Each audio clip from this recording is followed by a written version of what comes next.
Alright, here we go. NASCAR racing from... Not Houston. Oh, why did I say Houston? Oh, shoot. Okay, I was about to say, the website was not loading. Yikes.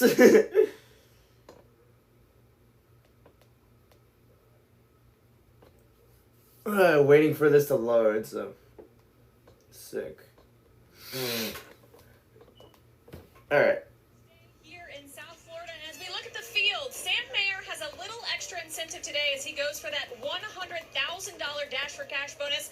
He'll have good track position to start with, qualifying 6th after a practice session that was cut a little short.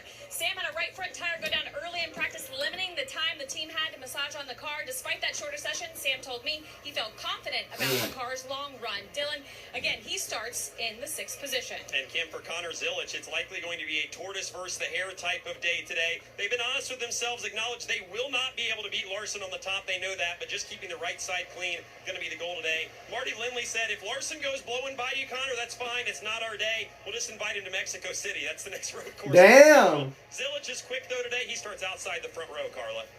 Well, let's talk about Taylor Gray, who won his first pole earlier today. I spoke with him just a little bit ago. I asked, are people underestimating you? He said 100%. People are not giving us enough credit going into this race. Let's head out for the command. Bet. Homestead, Miami Speedway. Give a big NASCAR welcome to Gabby Allen. By day, she's a Hard Rock Bet ambassador and arena host for the Florida Panthers. But today, she is our Grand Marshal, ready to say the most famous words in motorsports. Take it away, Gabby. Drivers, start your engines! That was lame as hell.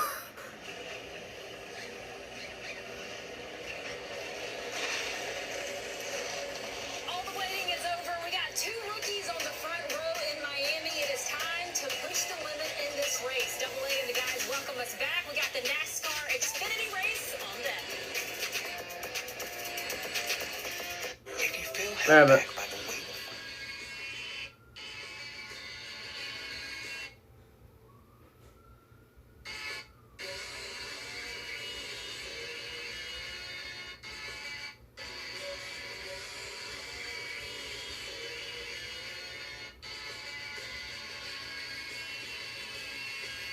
This song is great.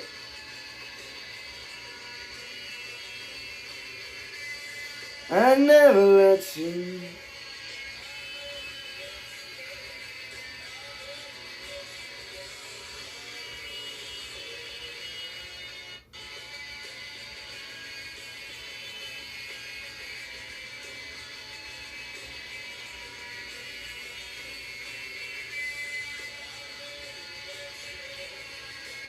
Alright.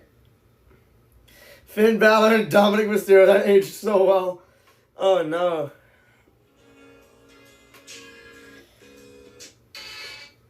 Can't wait for this stupid story to upload. I forgot Stephanie is defending her title twice. I need to start watching NXT again. Title Tuesday? Is that what they're gonna call it? I have no idea. Just waiting for this. Okay, now it finally uploaded. Why was I forgetting Larson was on the field? Well, goodbye, Sam Air.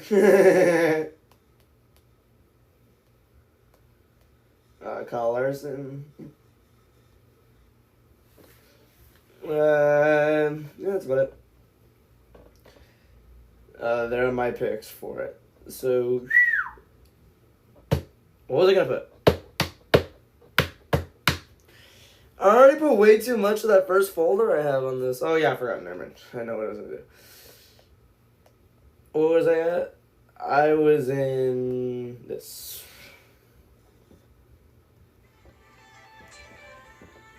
Alright, sick.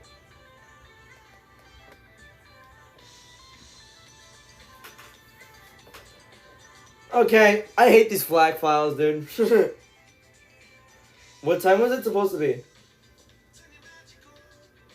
What time was it? Was the green flag supposed to be at? Let's see.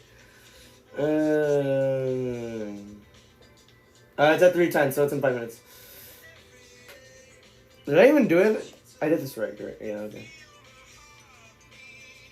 Breaking news. This is 5 days ago. Why does it do? Why does Instagram do that to me? Had to give away Carl and Bailey today. This is my last day. This was my last day with them. They have new homes now. So now I need to stress myself out babysitting them. It's a nice day outside, so we're gonna open the window. Actually, nice day is just lying because it's 100 degrees here every day. You make me feel.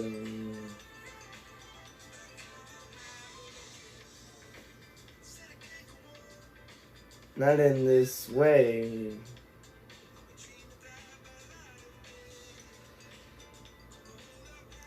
Why do I hate this song so much? I don't know why I hate it. When I get to that review, I need to I don't even know.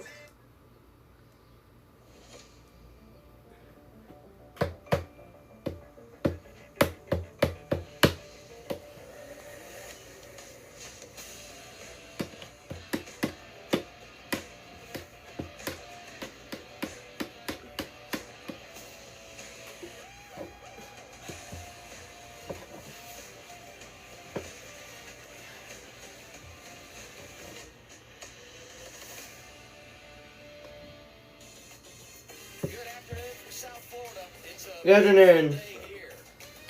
Okay, you cannot stay here because you're in a freaking virtual setting. You're not even there at the track, bro. You're not even there, bro. Can't say that. Yeah, no, it is an awesome track, though. He's not wrong. They're in a studio. They're not even there at the track, bro.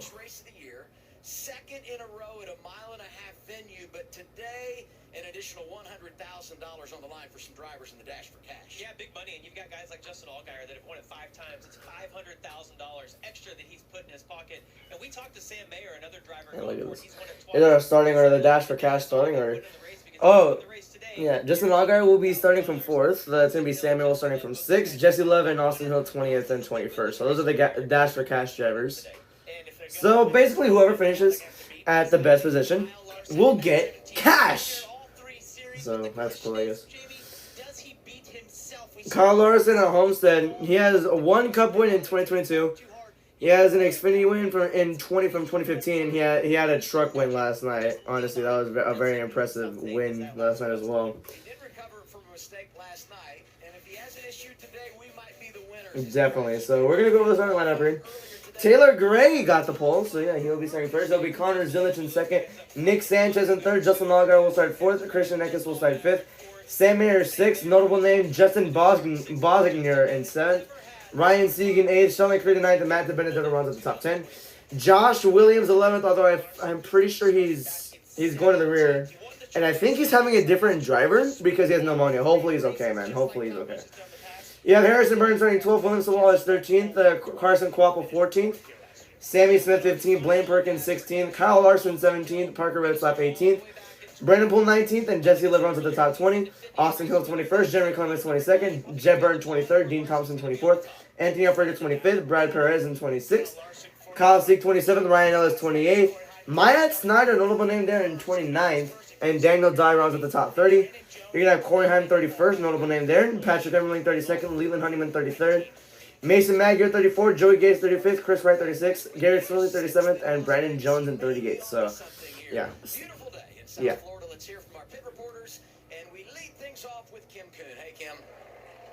Good afternoon. Well, Justin What? Bosworth making his 2nd start of the season, and he's been busy since No we last sponsor saw on the him. 19 card. Just over 2 weeks ago, his wife Taylor gave birth to their 2nd baby boy, Grayson Anthony. Aw, it's But cute. It is Justin who actually delivered the baby. You see the tweet Wow. there. As the birth progressed much faster than expected, ultimately Justin delivered his son in his truck on the way. That's to crazy. McDonald's So they were in a McDonald's parking lot. She gave birth at 2:49 in the morning. Wow. That's cute.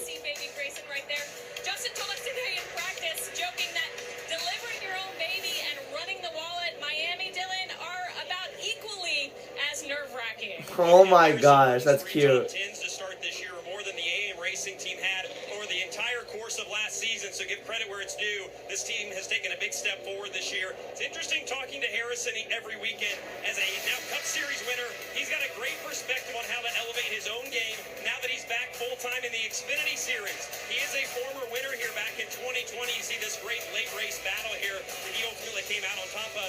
He said this track and Darlington are the two he's most excited to come back to in the Xfinity Series and apply what he's learned racing on Sundays. He was happy with his car this morning. Feels like they can contend up front all day if they get some long green flag. They qualified at 11 a.m.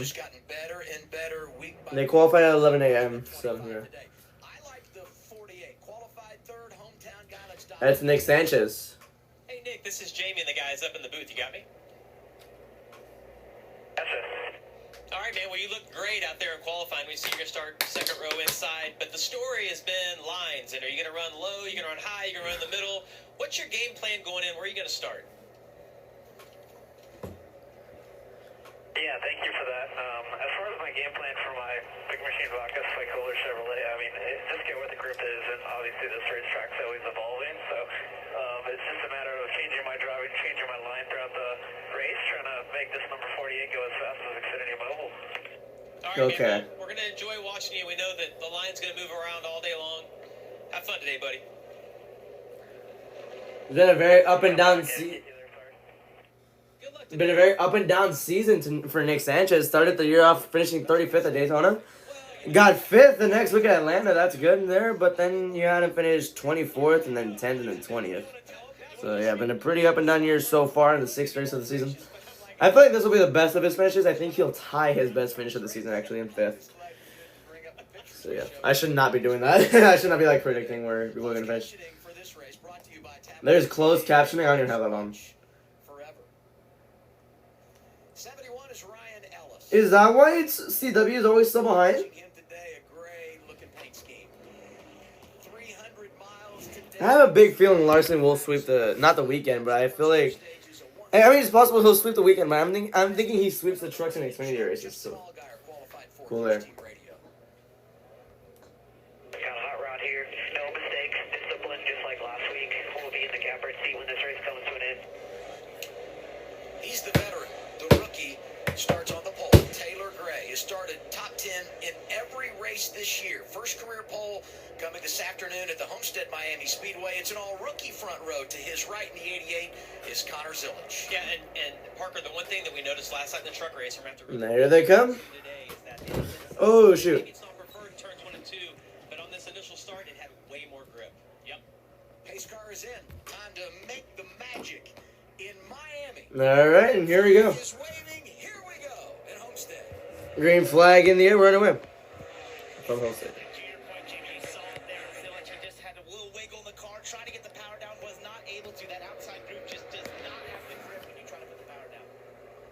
And as you see, they all start fanning out, searching for a little bit of clean air. Good start for Gray. Clean air he got immediately. Sanchez get a little bit loose, kind of sliding up. Now he's trying to block to the inside, get split 3 wide. I like that 3 wide. Eck is down. Oh, they're almost 4 wide. That number 16, make it Bozignor making a move. coming together as well. Look at that, the sponsorless 19 car making a move out early. That white and green car outside 41 is Sam Mayer. That was around lap 2. Tough position for Nick Sanchez there. He got put in the middle, which is a really I think last week they wrecked on lap 1, I think. That was cool. momentum going. It was swap on the inside, the outside, and loses it. Last week they wrecked turn 1, lap 1. Or last night, sorry. They wrecked turn 1, lap 1. Watch Sam Mayer. He ran They actually made the corner this time. round up, season run high again. Then when he got to 1 and 2, Side-by-side racing. Meanwhile, Taylor's pulling away. 5/10 already ahead. Look at the bumper. You talked off the top, Jamie, with the national cash. Those 4 drivers going for the payout, highlighted in green. You don't have to win the race. Just finish best among that group. Yeah, that's true. Yeah, you don't have to win the race to get the dash for cash. Just finish the best out of the 4 drivers. So yeah. Here's Larson. Already in 10th. Give me a little show me the money. speaking of money, Young Money here is on. Young Money's already on a roll. This racetrack, isn't it? Larson already up to 10th. Gained, what, 7 spots in the first 3 laps already? He's about to go for his 8th. Or his 8th spot right here. On Sheldon Creed, who is in 9th. Here they come off 4. He has the advantage off of him. I feel like going into turn 1, he'll get the spot completely. As, Carson Quapple down pit road. Is on pit road doing a pass-through penalty for a restart or initial start violation. That's not good. Initial start violation. What happened to Carson? Did he come out of line or what? Yeah, he went out of line so early.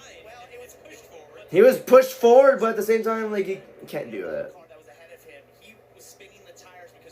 Oh, Allgar caught up so quickly to the 54 of Gray. 41 to go. Let's see what happens here.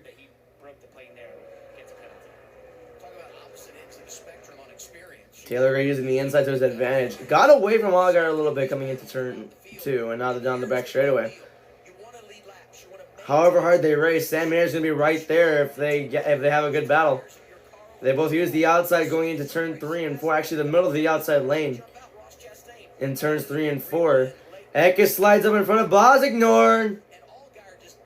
Oh my gosh, Eckes nearly just walled him. Bosignor had great awareness there to just lay off. Meanwhile, here's Kyle Larson in 8th right now, gained 9 spots. Meanwhile, there's a battle for the lead, side by side, Allgar and Gray. But Gray gets the advantage coming off of 2. Now coming down the back straightaway, Sam Mayer still 7/10s back. I don't think he's going to catch up. So it's obvious that both the 54 and the 7 are extremely fast, as the 17 gets the 7th spot from the 19 of Bosignor. His 10th spot gained already in this race. Meanwhile, they come to lap 7. Gray still leads, but Allgar going to the bottom lane. Gonna try and get the lead. He definitely will. Great job by Justin Allgar to get that lead. Slide job. Bam. Almost there. Never mind, he's clear. 54 backed away a little bit. Here they come to the back straightaway. Let's see if... Good to see the bottom lane working early here for Allgaier. Spoke with Jim Pullman. He said last fall here we prioritized running good on the top. It didn't really work for us. We really need to be more fluid, more maneuverable. They emphasized that today, and Allgaier's been good down low early on. Allgar's one of that picks. As here's Larson getting past. Is that Eckes? He's already in the top 5. He was moving this quickly in the truck race too. My goodness, but it's only the first 8 laps. We'll see how he goes in the long run. We're 8 laps in Miami. There you see the top 5 led by the reigning champ.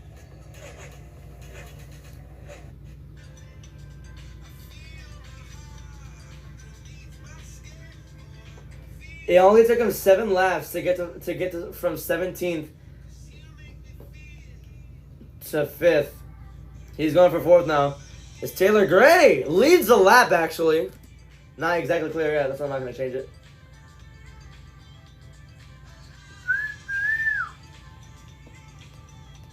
How you make me feel.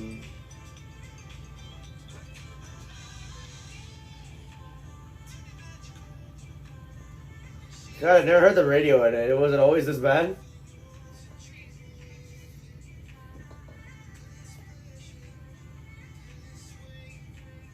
Is that Mario Kart?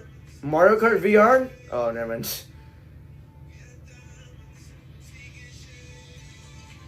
Ooh, tight battle for, I think that's the 48, that's for 9th, wow. How is Bosignor even full-time? No, he's not full-time, because Amarola drives a 19 as well. I don't know, I said this last week, he should be full-time. I didn't stream last week, but I said that he should be full-time in my opinion.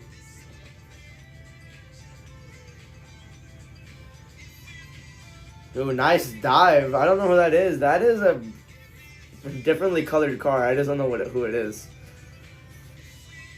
Here's a 16 of Eckes, and there's Connor Zillage. Oh no, that's actually Sheldon Creed? Wait, I have no idea.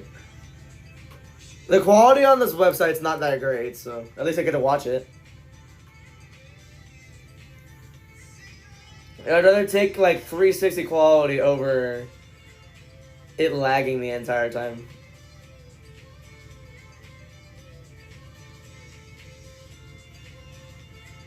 Now, Allgar's gotten away to a considerable gap from Taylor Gray as we reach lap 12.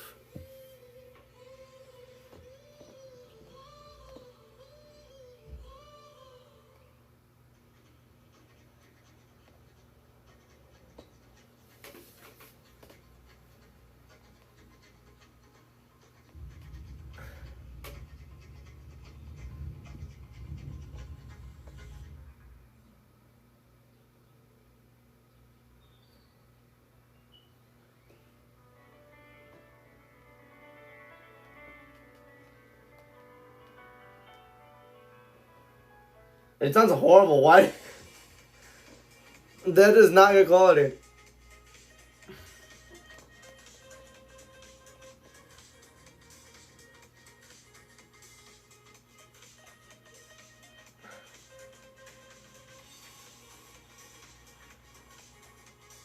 Alright, here we go. I know the drivers love this place because you have all the options, but man. Imagine Sheamus won the IAC title on a house show. How pissed off everyone would be. Especially when this driver is in the field. Larson wasting no time. Oh, Larson's already in second. Wow, okay, that was quick. Watch him do these sorts of things. Too Just quick. shake my head at times. I'm shaking my head. Wow. Going through the field as we do after the commercial break. All guys are still leading. Creed is in fifth. 3 seconds back. You have Nick Sanchez in 10th. Pretty sure that's 6.4 seconds back. Yeah. Sawalich is in 15th. 8.2 seconds. And now Brandon Jones in 15th. Never mind. Sawalich back there in 15th. 8.5 seconds back. As Larson's pitting. No, I thought it was going slower. Never mind. You have Jeff Burton in 20th, 17 point some seconds back, and you have Jeremy Clements in 25th, 15 seconds back. So yeah, that's through the field as they do after every commercial break. I love ditching when it goes to 30th, and 35th and 38th. So yeah, I don't think any cars have been lapped yet, so that's a good thing. As Taylor Gray's in 4th now, Sam Mayer went up to 2nd. He's like 9/10 back at this point now. You know, here's William Sawalich currently in 16th.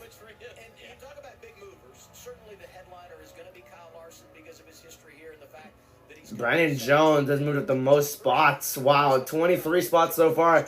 Kalasick has gotten 13. Larson's gotten 12. Austin Hill's gotten 10. Josh Williams, I don't know. I think 9. Quarter of the way done with this stage. Actually, no, a third of the way done with this stage. Sorry, I said a quarter. I know that. Oh! That's a caution, right? I heard him say, I've got no gear, so it's almost a lot of like a transmission issue, but that's a lot of smoke. And it's coming from the front. I think when you're still in the garage. Caution. Damn it. I didn't want it to go to yellow. You know what? That's a break for fellow rookie Carson Quappo. Oh, yeah, for He sure. had to make the pit stop. He didn't go a lap down, but maybe would have been in jeopardy with the pace of losing a lap before this run ended at the end of the stage, and now he can cycle around and put himself back in the game. And to your point, the leaders were about a quarter straight away behind him, so they were going to be there fast on Travis and Carlos Quabble. We'll find this out when we come back, but there will be a strategy question here on do you pit and burn a set of tires. Most will not, but some could play the game to get points. We'll follow up there when we return. It's a beautiful Saturday afternoon in Miami. All right.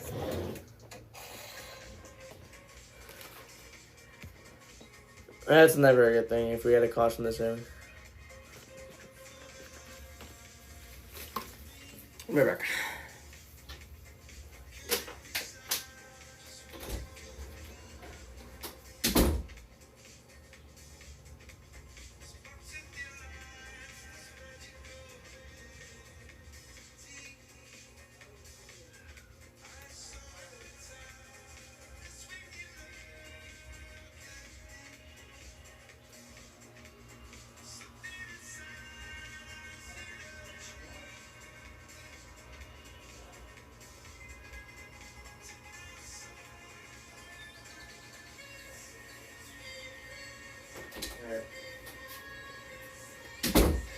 Oh, I hate this little, like...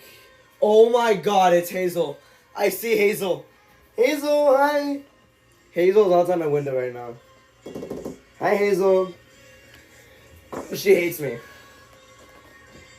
16's engine said, nah, I'm out.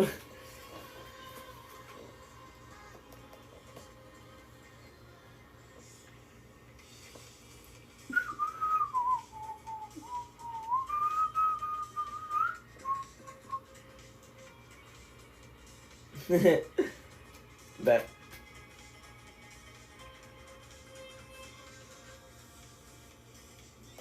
Why is this extended? I hate this edit. World Wrestling Entertainment under the Kamani resume. John Cena as the WWE Champion. Cody Rhodes is the World Heavyweight Champion. Chad Gable, the Intercontinental Champion. Carmelo Hayes, the United States Champion. Io Sky Women's World Champion. Roxanne, the WWE Women's Champion. Liv, Women's IC title. Lyra, US Women's title. He's cooking. Yeah, Creed Bros has the World Tag titles and the Street Profits WWE Tag titles. Bro, you cooked. That is one of the best lists I've seen in a while, dude.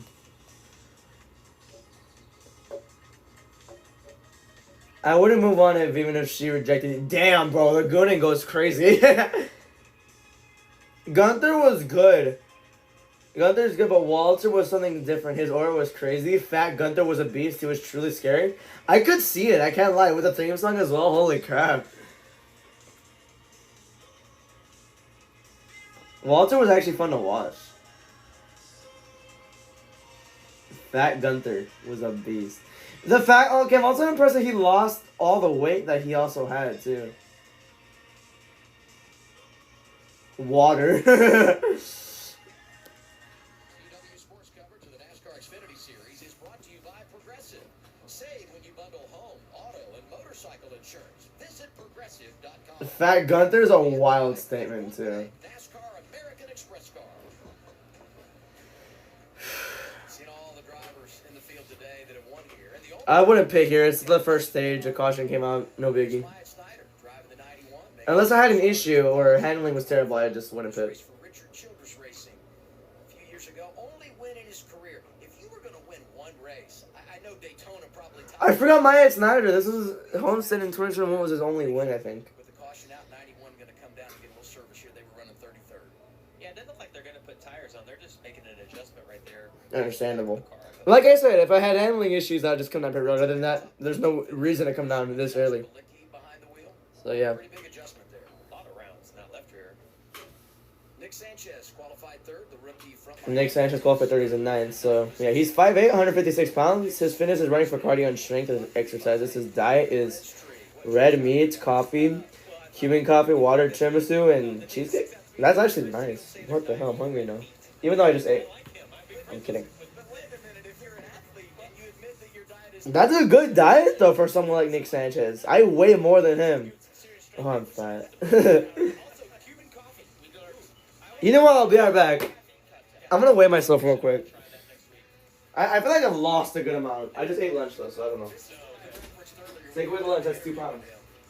But this is his place, right? And we talked about him in a pre-race before we went green. But he's from Miami, and this track is where it all began, racing go-karts. How amazing, though, like to be a kid, not involved in racing, and to get to go to the track, and then he's on the track racing. That's amazing.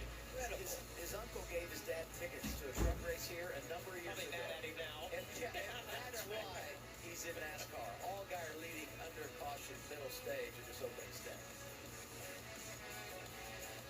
Closed captioning for today's race is brought to you by Tablet TV. Very good thing there. He lost 5. Hazel, don't dig like that. What's wrong with you? Don't go over there. Hazel, what are you doing? Oh, shut up. Who are you?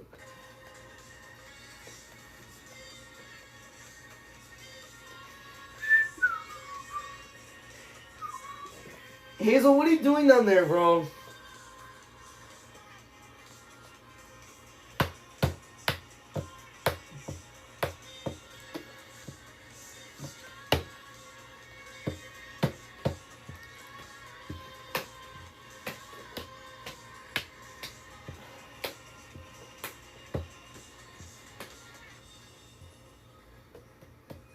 A Waffle House? Nah, Nick Sanchez, if he wins this race, is going to go to the Cheesecake Factory.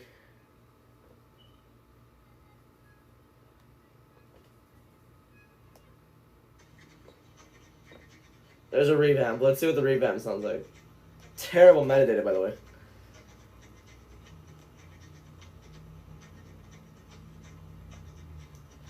Whoever sat down... Okay, yeah, never mind. Whoever sat down and talked to the truck field after Phoenix 23 scared them straight, they've been the cleanest series ever then. That's just insane. The fact that they're close to getting the record.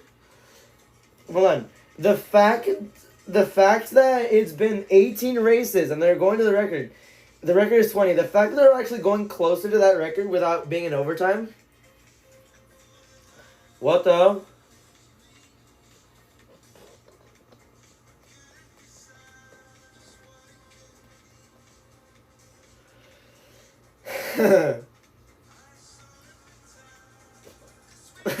I've been summoned. Yeah, this unlikely duo uses their skills to catch criminals.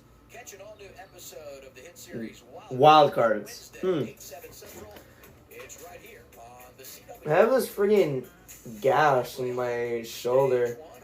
It bleeds on and off. It's weird. Kind of worried about that. It's alright though. Mayer, Larson, Gray, and Creed, the top 5. Brandon Jones, an early mover, Kim.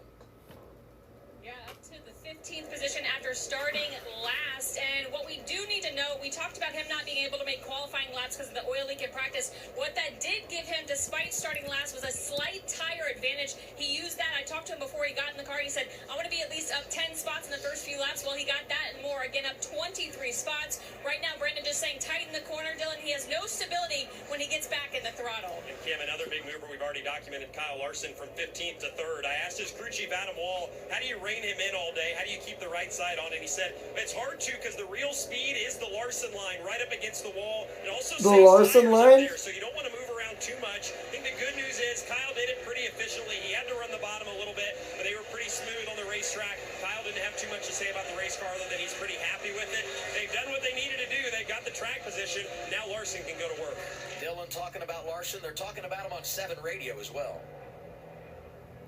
What did 17 do at the start there? Did he run the fence taking off, or did he just kind of go where they were? He was making time on the bottom of 3 and 4. You know, good move, right? Like, I mean, for them, get that track position. Obviously, he'll make the speed on the short run, and then the car will have to make the speed on the long run, right? On the 54, like, I felt like that was my advantage. Just kind of push him into spinning the tires and slipping the tires, and then once I got settled in, just kind of run my pace. Hey, whatever you gotta convince yourself. Alright. So Larson runs the lower line in 3 and 4. Don't chase He ran the lower line on the restart. Like on the start of the race, my bad. Race the guy on your outside, right? But here we go. About to go back green for the last half of stage 1. His strength hasn't been right So that's pretty cool there. Don't get knocked into it. Take yourself out of this Dash for Cash race. All 4 of our Dash for Cash drivers find themselves inside the top 15 here, including the 2 on the front row. Allgaier has led 15 laps. He's on the inside as we return the green flag to his right. It was a good, it was pretty entertaining for 20 laps. Row 2, Larson and Gray. Row So here they come. and Sheldon Creed. Oh my god. Back to green at Homestead. 17 gave him a push. Oh, they're about to wreck again, are they? No, they're not. Yeah, they went 5 wide going into turn 1. How did they not wreck out of that? Uh-oh, in the back. They might. Look how tight it is in the back. Oh boy, they're 4 wide coming off 2. Straightening out now, so that's pretty good. Oh my goodness. Mid-pack is so bad. Oh my goodness. As Allgaier is trying to run the Larson line, as Larson's on the bottom lane.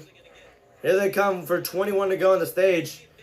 And Allgaier just takes it away. Sam Mayer going for second. Yeah, Larson's gonna have to commit to that top line in 3 and 4. If they're not gonna be there, they'll have to commit. He's Sam Mayer. Oh. Tried clearing Larson off too. Wasn't going to work. Larson going to come on the outside now. But Mayer has a run going into 3. He's going to go in the very bottom lane. He's going to... Oh, slide job went horribly wrong. Now Larson crosses him over. He had Larson. He had the lead at one, like, for a split second. Then he just messed it up. Now Larson going to go on the bottom lane and try and make the pass. Meanwhile, Allgaier's going to run the Larson line. Larson throws it into turn 1, takes the lead immediately.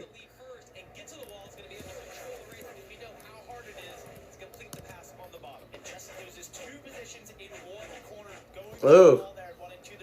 Allgaier and Mayer had the same idea, just going to the bottom lane. Meanwhile, Allgaier dives to the bottom, trying to get second here. I don't think the outside's working. I can't lie. I don't think the outside's working as of now. Larson leads.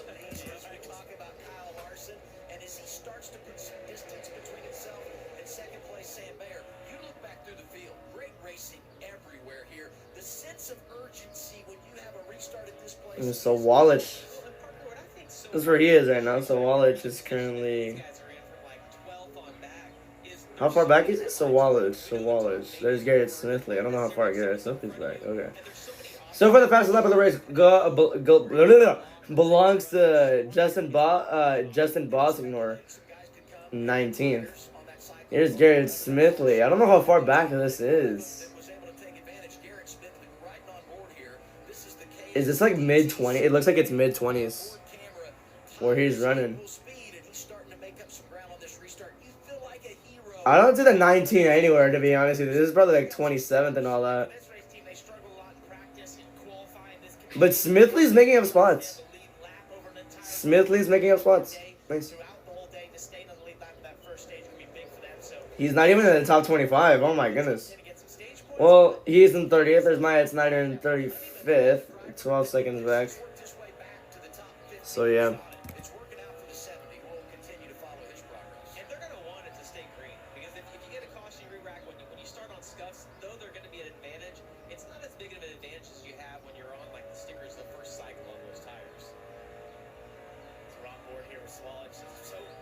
Oh, he got out of the gas and he hit the wall, I think.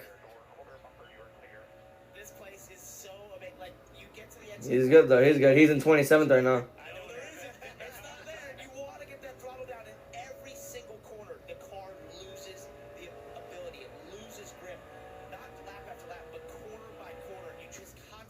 Yeah, we're on lap 30 now.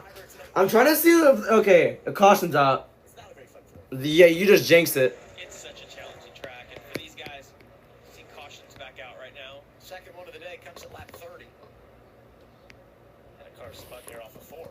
Skill issue, bro. That's Chris Wright.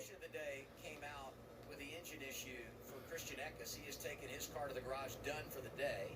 And our second yellow flag. Real slow all the way back to us now. For the foul, Chris Wright. Yeah, you hear Keith Barnwell. That's Chris Wright's spotter on the radio. He's got both. It looks like both right side tires. Low key, I honestly think the caution. Unpopular opinion. I don't think the caution needed to come out for that.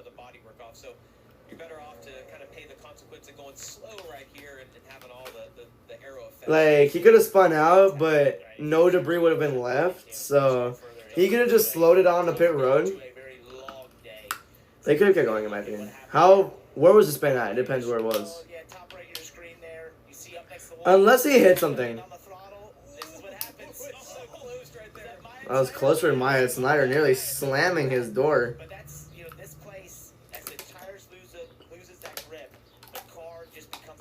I mean, it warranted a caution, like he was spinning out, but I don't think it needed to be okay at the same time. I wouldn't pit. I really wouldn't pit.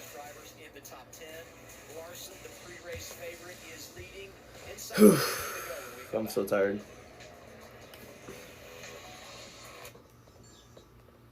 Alright.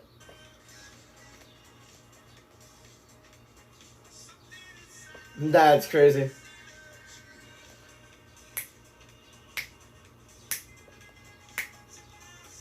Chris Wright is gonna blame Josh Bilicki for that, and Josh is not even racing for real.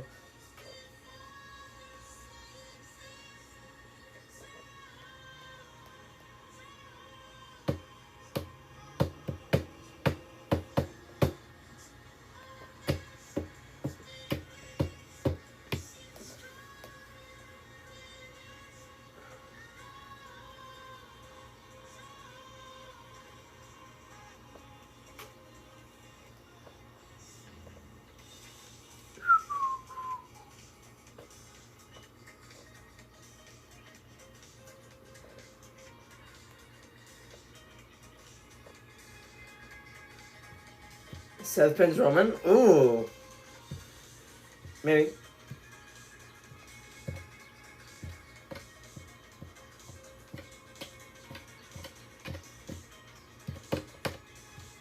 $100K is crazy. Roman Reigns will compete in his third WrestleMania triple threat match in Vegas. Basically, in WrestleMania 31 it counted, because at the end of it was a triple threat. In 2021, he had that match against Edge and Bryan, and now he has it against Punk and Rollins, so cool. Seth Rollins to the new World Heavyweight Champion Jey Uso on the Raw after Mania following his win over Punk and Reigns. Yeah. What he's basically referencing is a John Cena winning the title off of Rey Mysterio. This is going to be CM Punk's first WrestleMania match in 11 years. That's true as well.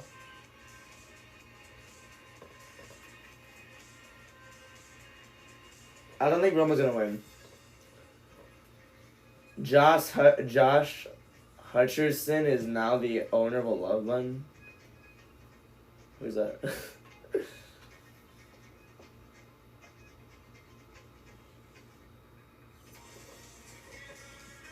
Oh, I hate this. What?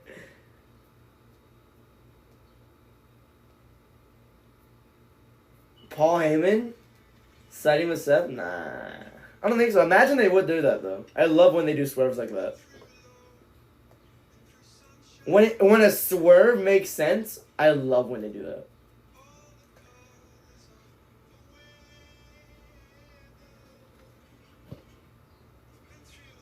Finn Balor was originally set to beat Edge at WrestleMania 39, but Vince stepped in and changed the finish.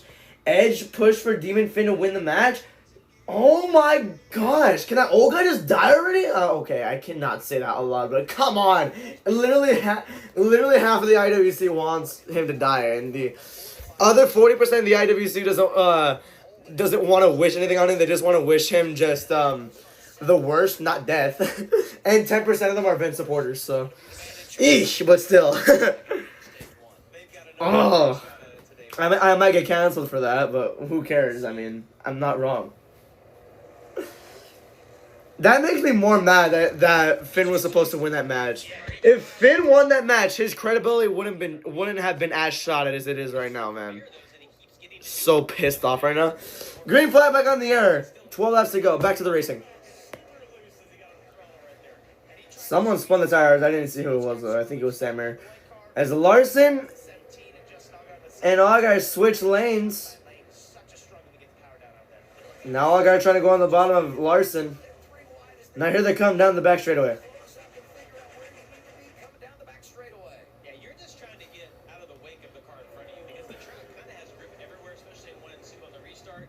And you're just searching for clean air. Wherever the guy in front of you goes, Allgaier gonna go underneath him. You're just trying to get clean air. Justin Allgaier is trying to get back to the inside of Kyle Larson. Come on, we all Tide coming to the line is what it looks like. And now Allgaier gonna go underneath him. Yeesh. He's going. Beautifully handling car, it looks like, as well. Handles like a gem. That's what I'm seeing right now.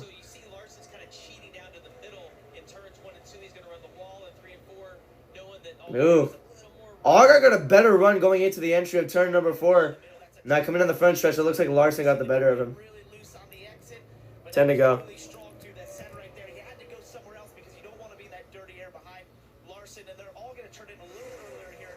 Damn. Who is this? Austin Hill's currently in 5th right now. Allgaier for sure, I'm pretty sure, is winning that dash for cash unless he gets wrecked, which honestly, I jinx everything, so he probably might be getting wrecked. We have another player, though, coming into all this. It's the guy that won this race last year. If you look up right behind that green number 41 is Sam Mayer. Austin Hill? He won this race? I didn't know that. I didn't have a way to watch the CW last year, so I was just stuck. Lap 37. This is lap 9 or 9 to go. Sorry. What the hell? Kyle Sieg and Leland Honeyman are in the top 10 right now. That is sick. Remember when Kyle Sieg flipped that Michigan? Kyle Sieg restarted 35th, currently 5th. What the hell? Where did he go? Oh, pause ignore. Save it, save it, save it. Damn. That one warranted a caution.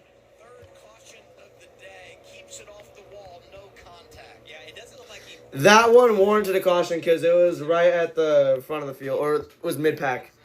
Damn, there goes Bosignor.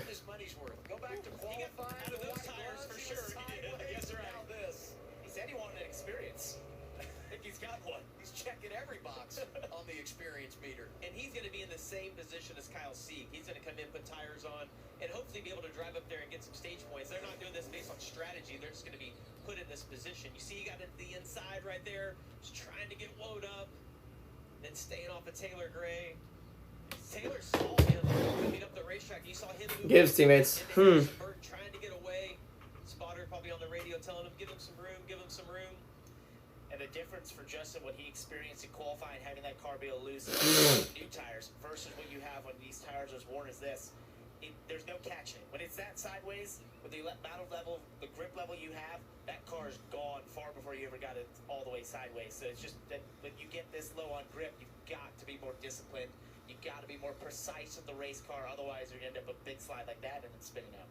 You know, 3 cautions here in this first stage. Eckes is out of the race with the engine problem. Chris Wright gets the free pass. That means everybody that's still running, all 37 cars, will be on the lead lap as we get ready for the restart. That's going to be inside of 5 laps to go in stage 1. And now we get an update on Josh Williams in the 11, Kim.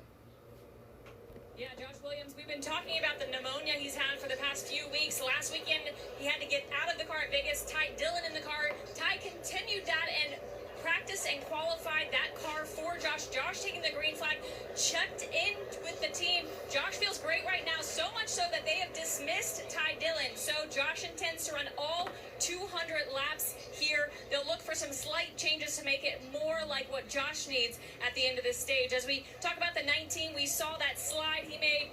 He just apologized to the team. He said he got too much momentum. It was very edgy before that. Stevie Reed's the spotter, working overtime, trying to coach this driver on his first start at Miami. And Justin had told me it is all about learning today. He certainly learned something right there. Oh, yeah. There's no need to apologize on his part. He's here trying to learn, and you're going to make some mistakes. Yeah. Torn up. They're going to be on a little different tire strategy than what other guys are going to be. A little bit kind of, oh, they're pitting. Incredible driver, and he's here to learn. Stay out for stage points. All you learn is to make some mistakes and just don't do it again. Well, Parker, I just always appreciate the bluntness of Jamie. And Jamie told Justin, I think this is a crazy move. I did. Here Well, I just thought and run this. Okay, good. I was about to say, if the top 10 pits right now, that is crazy. Especially if we're trying to go for stage points. Multiple occasions today we've seen in both practice, qualifying, and now in the race with that save. And I'm sure those tires will be driving to the front. And a few other takers here. This is going to be a wild restart. 39 is in Ryan Sieg, Dylan. Yeah, he qualified inside the top 10 and started further forward than he has the last couple of weeks. They battled with free condition all weekend. It's more of the same here this afternoon. Said he's just too free everywhere. They'll change 4 tires and add fuel. You see Harrison Burton as well on the right side of the screen there. He was reporting that he was just a little bit too snug in the 25 car. You know, here's the one thought. Do you pit here? You know, just ease around in the back and try to take care of your tires? Or do you say hammer down, drive to the front, you stay? No, it's going to be way too little too late. If I pitted there, just ease the tires up a little bit, stay out. You're going to gobble track position, but everyone else pits under the stage. You then take as best care of those tires as you can. I've never felt like that works very well this place, just because of how abrasive it is. But if you only have a couple laps, you don't think you're going to get stage points out of it, just ride around. Yeah, save the tires. The more I sit next That's to what I him, would do too. the more I think with his knowledge, he should have been a driver. Good crew chief. You get a crew chief. I'll just read the promo, okay? All right. The baddest brand in sports entertainment is with best female division. That's crazy. All new this Tuesday with the first female double champion, Stephanie Vacura, pulls double duty and defends her women's championship against Jada Parker and her North American title against Fallon Henley.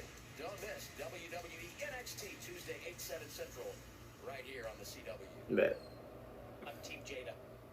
Great last name. I'm team drive to the front. Okay, Parker. Care of those tires and burn 'em up. And I'll say this: if you look at the history, Really, Jada Parker? in his career, I like Jada Parker too, don't worry. to win those stages. Choose coming with 5 to go or restart with 4 to go. If you're Kyle Sieg, just took the bottom. I That is interesting. the guy in second. And for Kyle Sieg, I like the outside because it's a lot of opportunity. So it's going to be Sam Mayer and Kyle Larson, row 1, or 2 Kyle Stick and Justin Allgaier. Row 3, Austin Hill and Sheldon McPhee. Row 4, Connor Zillage and Leland Honeyman. Row 5, Nick Sanchez and Jesse Love. A little bit of a gap to that 41 because he's not going to be able to accelerate, not only being in that outside lane, but the fact that how old his tires are. So if the 28 can time that out, you're right, Parker. He's going to be in a great position. And the 17 and 7, they've told them on the radio, like, look, the 28 has newer tires. It's going to be hard corner to Right. hold them off. And what we saw Justin do, I think this is a trend that everyone's taking note of through this race. The outside has struggled so mightily. Everyone who started on the inside of the second row has been able to make a run for the lead. If you're in second place, you're gonna take that bottom lane. That's what I was going to say. Make a mental But note. We'll it's see. gonna be 4 to go in the restart. I have 3 to go on my scoring thing right now. Let's get a word. William Sawalich radio running 18th right now. Dude, I'm so bad. Everything. I'm sliding everywhere. Alright, walk me through the corner real quick here. I got 2 rounds in front of now. I lose in. I get to the center. I wash up, starting with the right rear. And then I'm tight and then snapping on exit. Welcome to Homestead. Yeah, welcome to Homestead. I saw that in the truck race last night where trucks were just sliding in the corners. It was more in the long run. It was more in the long run that the trucks were sliding in the corners. Coming off the corners specifically as well. Now here they come. Back to green. Sprint to the end of the stage. Here we go.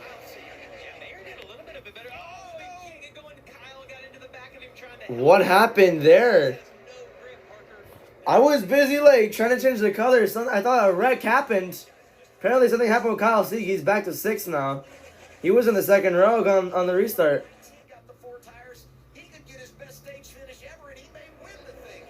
Leland Honeyman in 3rd. Ah, never mind.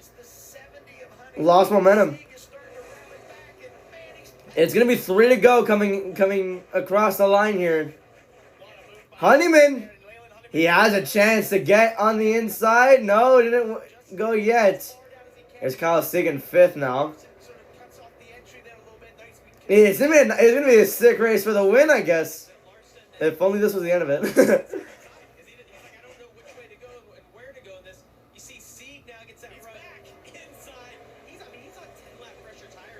10-lap fresher tires. Apparently it makes that big of a difference then.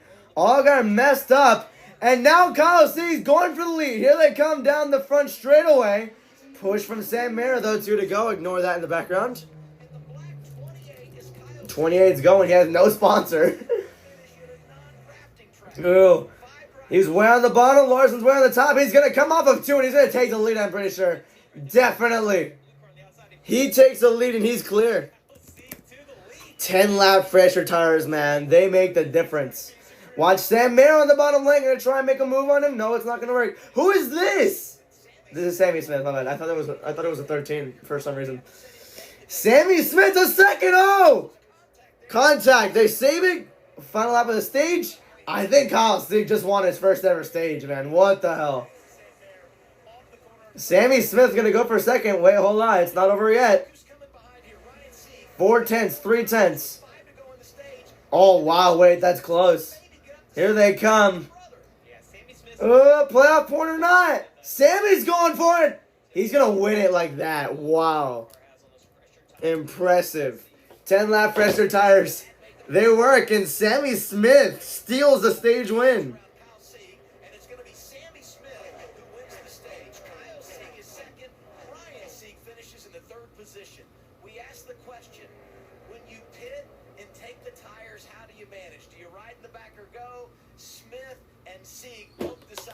I'm just surprised just riding around, I'm surprised taking the tires like that worked that well.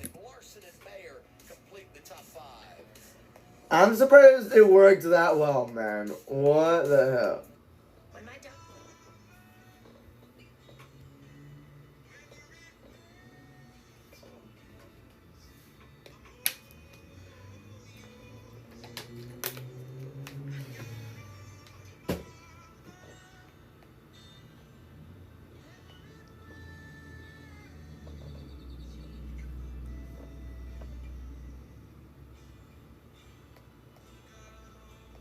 Homestead is so fun, for real.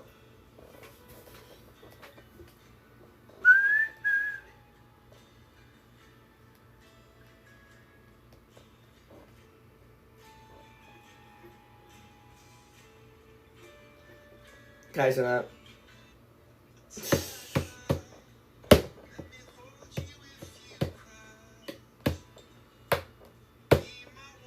I like a little drums on this. P2 start at Homestead?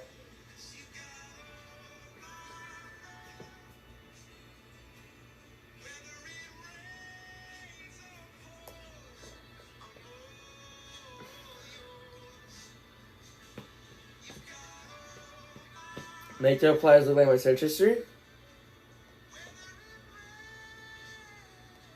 When they do a shield pop up at WrestleMania. Would. NASCAR meme of the day.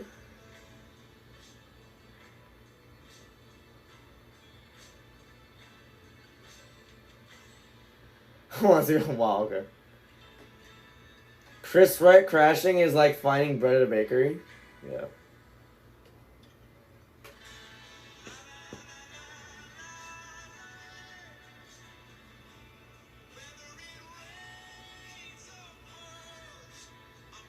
Where was this from? Was this in Bastion, Berlin?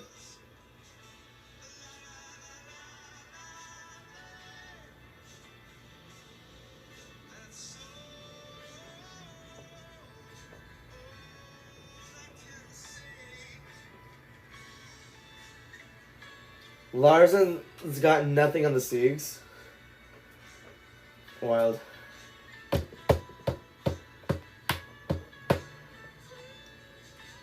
Kyle Larson really about to join Kyle Busch as the only driver in NASCAR to sweep the weekend. If he does that, I think I'm going to throw up. That's crazy.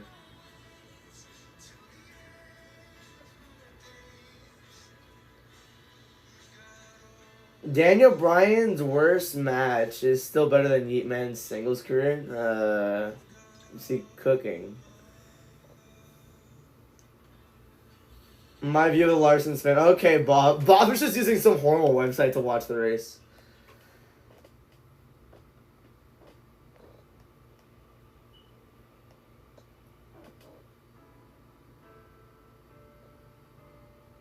Twitter beef is fun.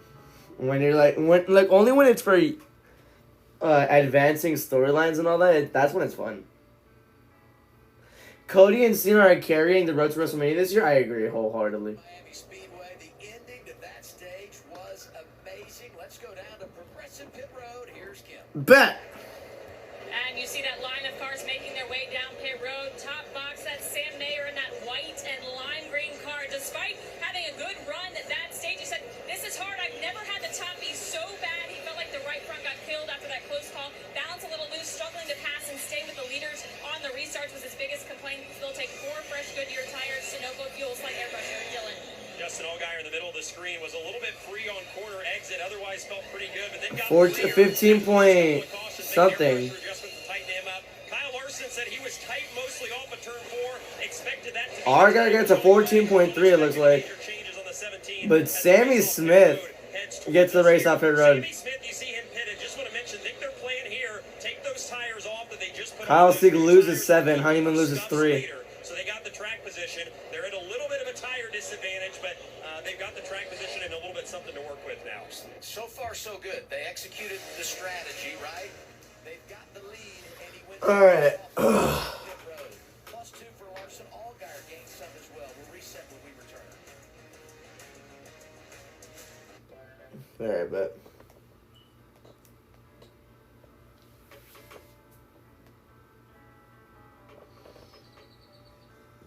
The key to success is what? The key to success is dunking your head into a bowl of ice water when you wake up in the morning, I guess.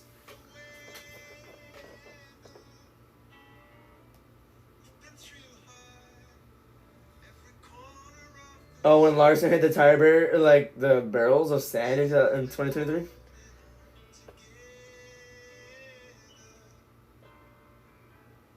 How much damage did that do to his car? I'm wondering. I didn't even see that race fully.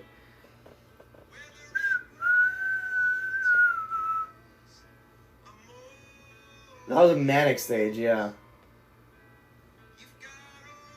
Penta, Mello, Gable, and Kaiser need to hold mid-card gold. I agree.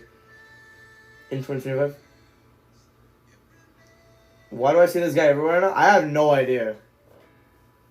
It's this guy doing his morning routine at 3 a.m. for some reason. That's weird.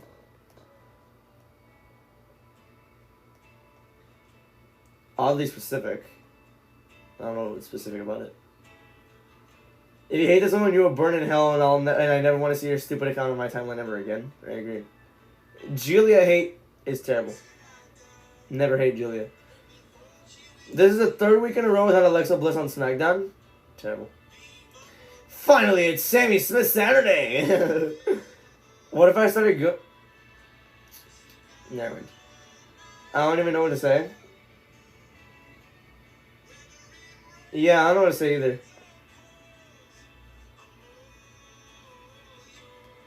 Triple H is final say. No, Vince came back on WrestleMania Sunday. They immediately outed him after that Raw after Mania. Fuck. Tiffany Stratton is a more jacked version of Sabrina Carpenter. I don't see it. Is Sabrina Carpenter even good? Is her music good? How hype? Like, are they hyping it? Is it overhyped? On Location is offering a special intimate meal with John Cena at a 5-star restaurant during WrestleMania 41 week. Going for $25,000 per person. The person that will pay for that is Green Shirt Guy for sure. I'd rather listen to Liv Morgan laugh for 10 hours straight than listen to Nikki Alliance. Yeah, I guess. That diss track, I listened to 5 seconds of it and I hated it so quickly.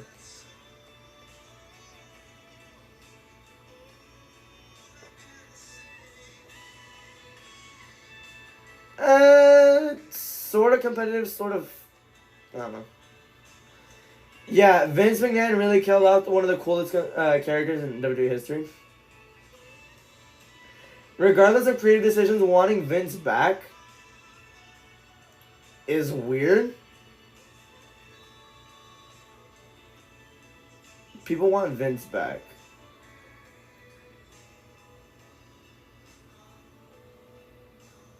NASCAR fun fact: when Chase Briscoe won at Phoenix in 2022, that was the 200th ever Cup Chase win. I already knew that for like 2 years now.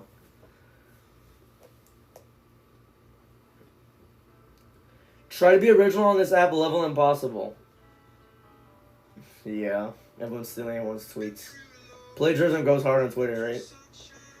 Homestead at night is such a championship vibe. Please bring it back. Why did they move it to Phoenix? Okay, never mind. That's a dumb question. Money and all that. They probably paid boatloads of money for that. Oh, God. I feel sick. I don't know why. I'm gonna wake up at 2 for F1 as well, so that should be fun. God help me. That he was actually more worried about than the Xfinity race or the Cup race this weekend, which I'm not really sure exactly what that's supposed to say to the rest of the field. But hey, when you're in Miami, you never know who you're going to run into. Isn't that right, Dylan? Yeah, that's right, Carla. We found Alvin Kamara and other NFL players back here who are enjoying the NASCAR race this weekend. Alvin's a NASCAR employee, growth and engagement advisor. He's got the hard card here, so he looks the part. You're showing everybody around here and kind of getting them the full NASCAR experience. What's everybody think of it so far? Yeah, I think everybody's enjoying it so far. So today was all about just career experience opportunity that NASCAR and NFL we partnered up and tried to give guys an opportunity to come out here and kind of experience what's going on in NASCAR. So guys are in comms, various other departments, race control, race communications, social, everywhere. So they're all running around, getting a good feel for it.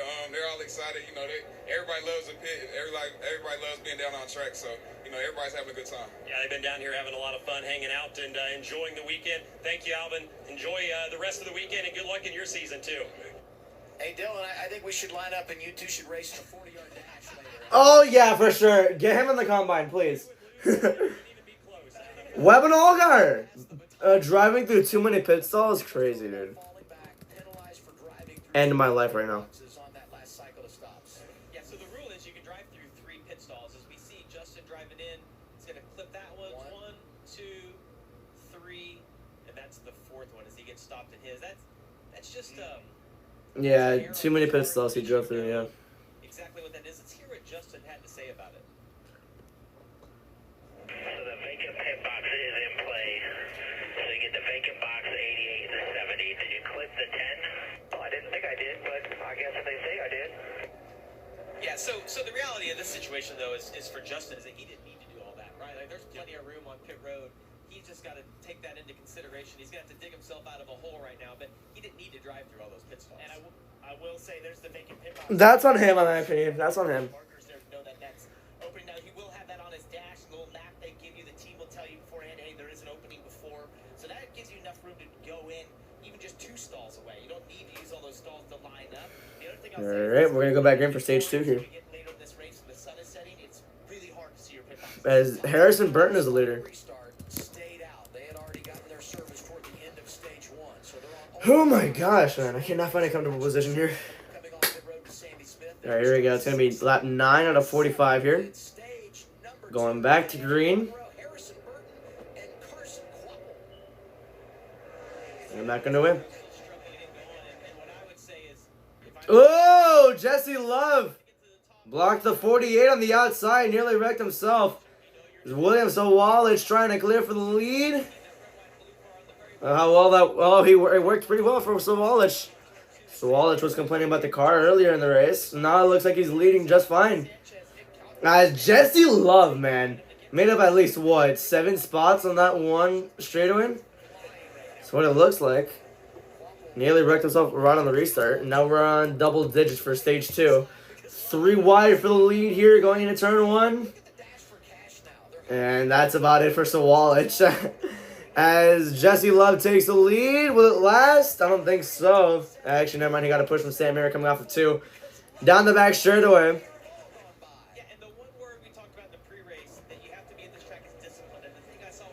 Yeah, the 2 just took the lead there.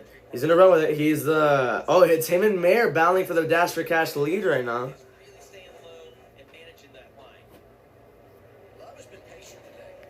Jesse Love, he has been patient. Not restart, he wasn't, though. He blocked the outside.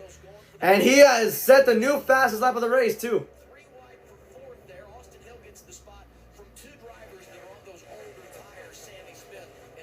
What happened to Harrison? Harrison's in 5th now.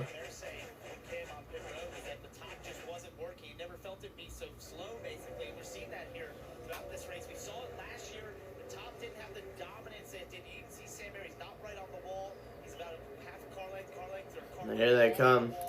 So Love in 1st, Mayer 2nd, Larson 3rd. Hill in 4th, and Sammy Smith, the first stage winner, in 5th.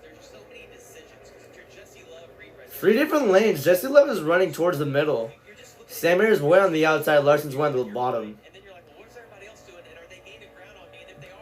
Who is this? This is Sawallich. I wonder how far back he is. He's in 26th right now. How much is he struggling right now? Yep. Lap 13.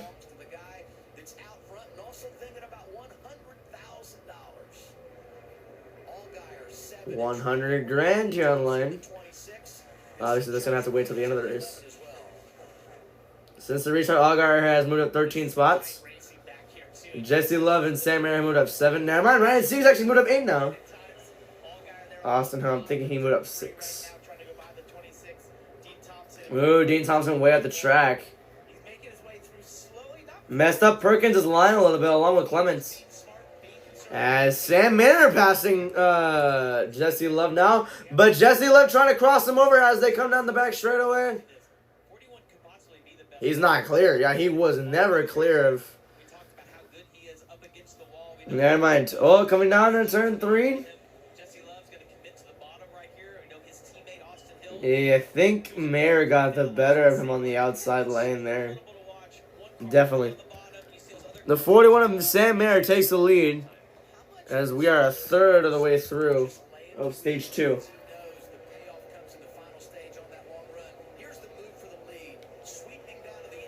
That was a great move. Great power move by the 41.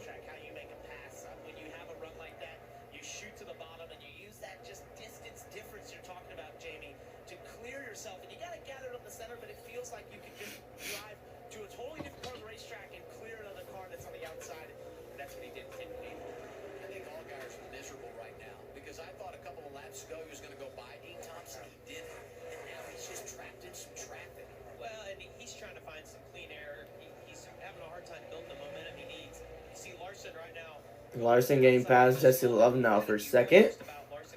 Sam Mayer is already up by 4 tenths. Now it's a battle for second between Larson and Jesse Love. Larson's gained 5 spots since that restart. He's restarted 7th. He's currently 2nd right now. I don't think Jesse Love has the major advantage on the inside. I don't. He's not benefiting from that at all.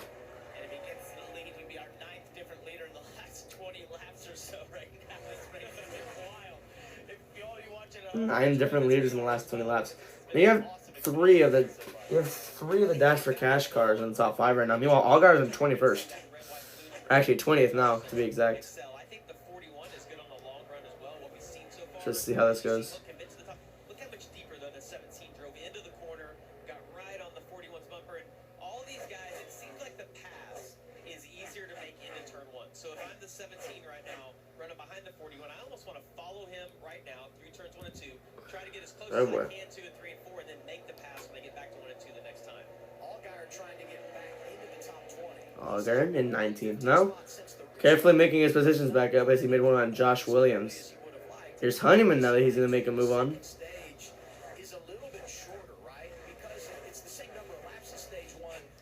Sammy Smith still in 5th. Now, Collins season 13th. You have Honeyman back in 19th. So, yeah. Connor Zillich still going to try and make a pass on Sammy here. Not exactly going to work. He was so impressive last weekend at Las Vegas. Had that penalty late in the race and ended up still getting a top 10 finish out of it. And he's such a student of the game. You see him sliding up in front of Sammy Smith. I don't see any marks on the right side of that car. My gut tells me that if I'm a rookie coming to this track, that I'm going to save running against the wall until later. Zillich and Smith battling for 5th right now. Both RCR cars are battling for 3rd.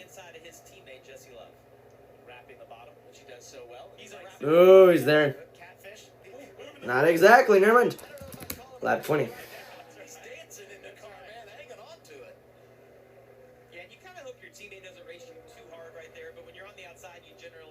So much momentum on the exit of the corners. You see those guys crossing each other over. Look at his hands inside of there. You see, trying to hold straight, getting a little loose. The car's kind of in a 4-wheel slide. Hill got real loose. I think that's why he lost the position to Jesse Love. Almost gained it back on the back straightaway though. He might get him right here. He's on the outside. They're side by side. That's tire life. Just disappearing from that race. Never getting it back. Slide job by Love. Yes, he does. 24 to go. 25, sorry. Dude, Jesse Love got loose. That allowed Hill to get him on the outside. It's possibly going to get the spot here. They're even coming off of 2. As Larson's worked his way up to catch up to Sam Mayer.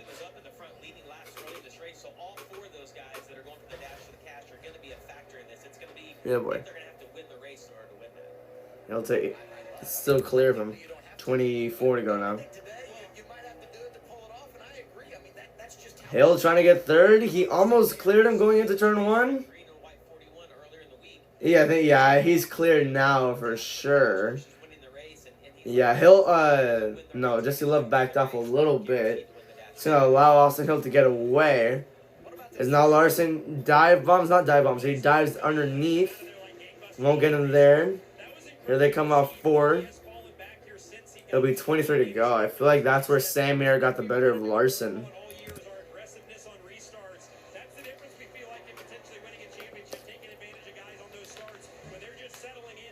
Oh, yeah, major gap now between those two. Wonder what happened.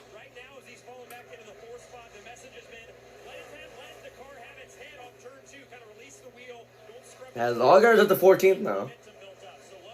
So slowly trying to get everything back up. He's gone through so much growth since he started last year as a rookie. In his last 16 starts, dating to Darlington last fall, 2 finishes outside the top 10 for Jesse Love. Allgaier continues. It's Sam Mayer on point at Miami.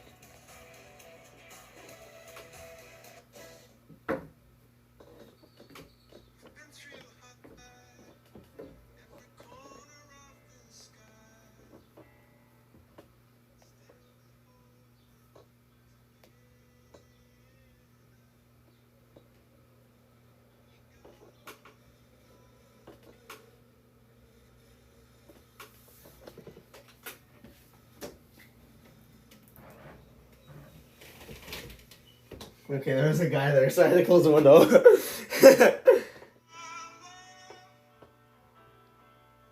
The weather in Florida today is perfect. Alright.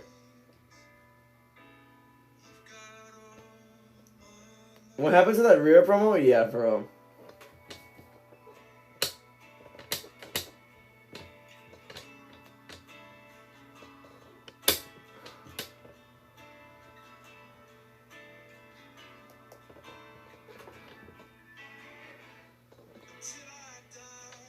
Alright.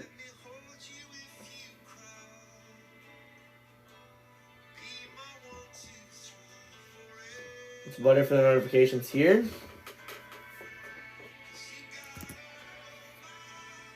So Mayer's still leading by 4/10 over Larson. Allgaier trying to get past the Sawalich and Brennan Jones now. I don't know what spot this is for. Exactly. Almost gets by. No, he completely gets by Brennan Jones. Now he's going to go for Sawalich. He slide jobs low.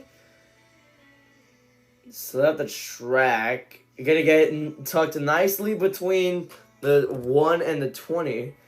He passed Jones. Now he has to pass Sawalich. Meanwhile, here's his battle for 4th between Connor Zilich, Jesse Love, and Sheldon Creed. Because we have the 24 going down pit road, or the garage.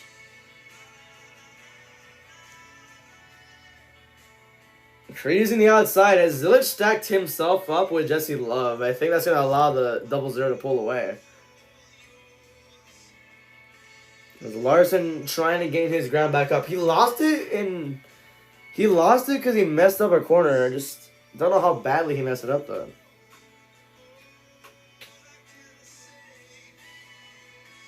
Did Amarillo win both of the Martinsville races last year or what?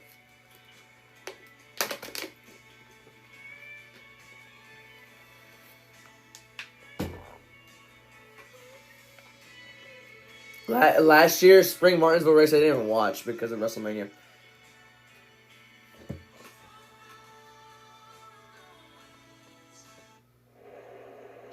Closed captioning for this race is brought to you by Larson lost the ground again. Watch forever. Eek. With Parker Kligerman, Jamie McMurray, I'm Adam Alexander. Homestead Miami Speedway playing host to the NASCAR Xfinity Series. You're watching it courtesy of CW Sports. 15 laps. Going to be about 15 laps to go. Yeah. Stage 2 lap traffic. So let's go through the field. Mayer's still leading. Zilich is in 5th, 6.4 seconds back. Allgaier's in 10th, 15.2 seconds back. Kyle Sieg's in 15th, 19.3 seconds back. Brennan Poole's in 20th, 22.4 seconds back. Ryan Ellis is in 25th, 26.3 seconds back. So, yeah, I'll let you know when it updates to 30th, 35th, and 38th and all that. I feel like there's 2 cars out of the race though. You never know. As we're 2/3 of the way done, Garrett Smithley is about to be lapped right here. Yeah, 33 cars on lead lap right now. Brad Perez is in 30th, 31.6 seconds back. Last car on lead lap is Mason Maggio in 33rd, 35.8 seconds back. Our last car a lap down is Chris Wright in 36th. And that's Corey Hyman and also, who else was it? And Christian Eckes are both out of the race. So 33 cars still on lead lap, 36 of them still racing in the race. And yeah.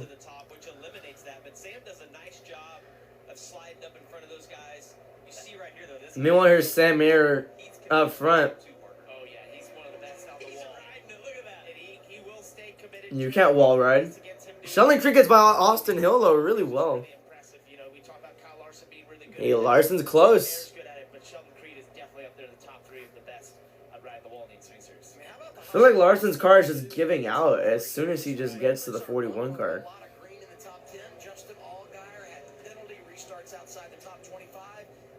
Larson cut up a little bit going into turn 3. Entering turn 4, he caught up as well. Coming on the front straightaway. Larson has a run going into turn 1. Let's see what happens there.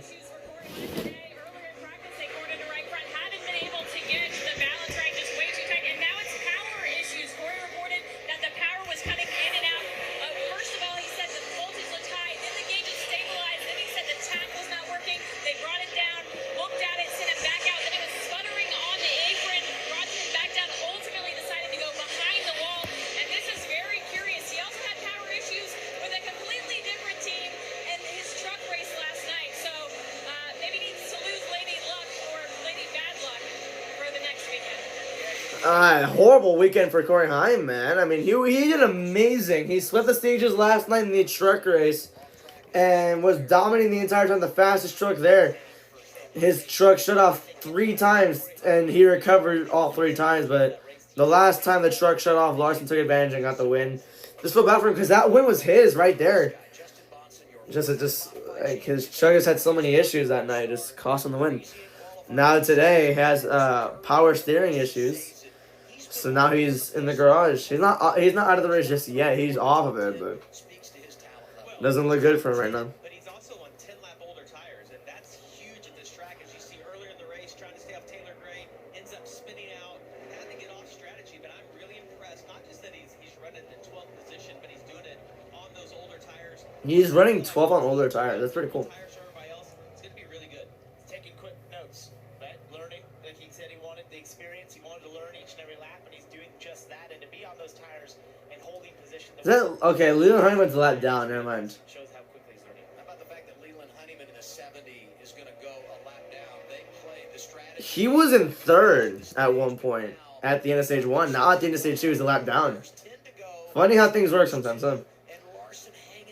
Larson's there. It's just whatever happens, Mayer just gets the better exit. Every time Larson gets close, Mayer gets the better exit every single time. This is the 45. This took away, the 45 took away Sam Mayer's line. That's going to allow Larson to take the lead. The 41 got real loose, especially with that 45 being in the way. He got him. He got him. On the exit of turn 4. Now Larson has to play a little bit defensive right here. Sam Mayer's going to try to turn down just a little bit. Shocked that Larson didn't run in there a little harder on the top. Is that Clements in front of him? But we see another lap car in front of those guys. That's William Sawalich. Oh no. 48 in the 2, battling for a spot now.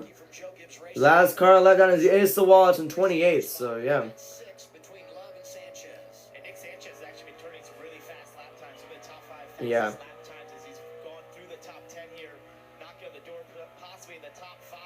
He's been flying, but Well, lap 38 now. Sawalich goes a lap down. That's our Toyota onboard camera. Now with 8 to go in the stage. So there it is. So Sawalich needs to hope that Larson and Mayer do not pass the other 2 in front of him.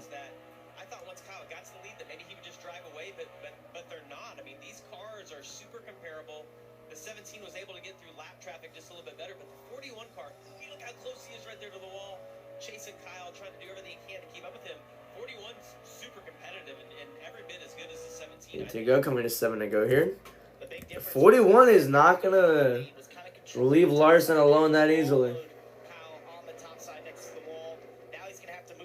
Drifting up the track a little bit. Got a better corner off, too, coming down the back straight where there's more lap cars ahead of him. This is someone in 27th. That's Ryan Ellis, it looks like. No, it's not. He's in 24th. This is Blaine Perkins.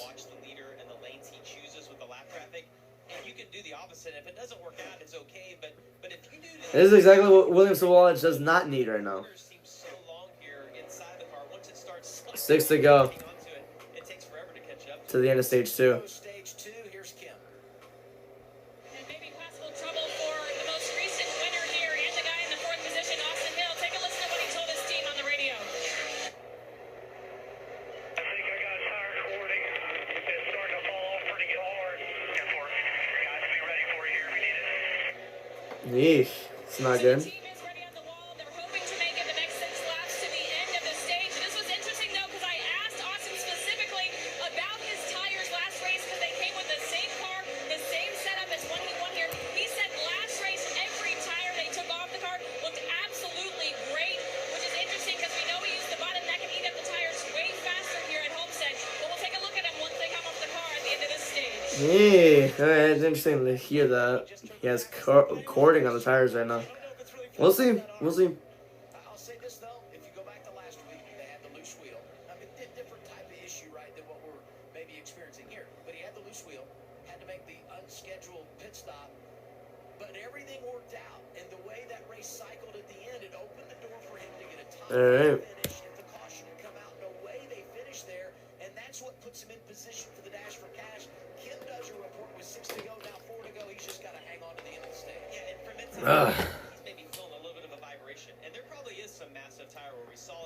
So Nagar.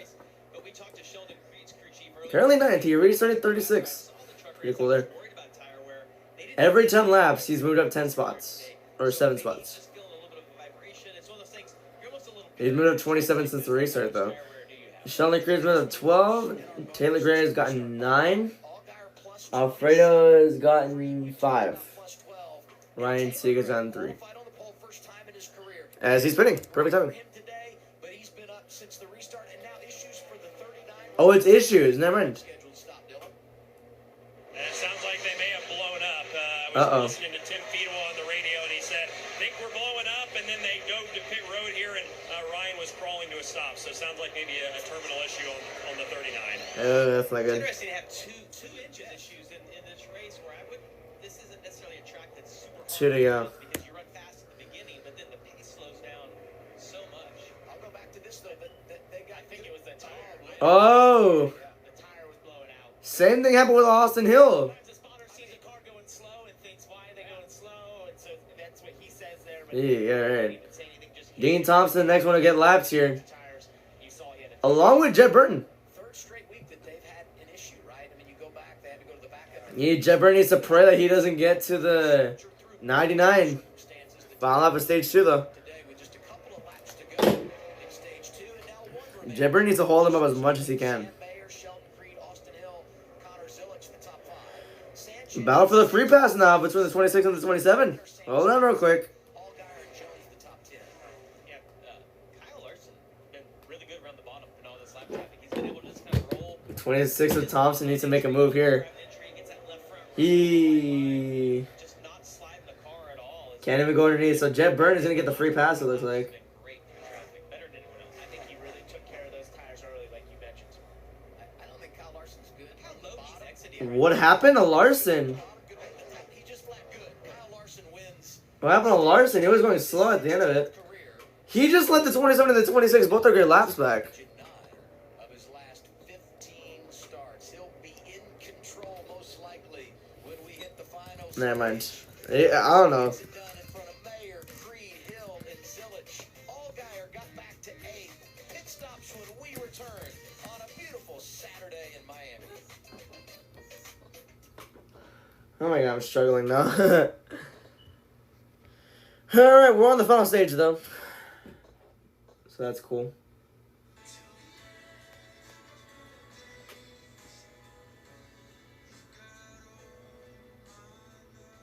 Brutal technical trouble for Corham 2 days in a row.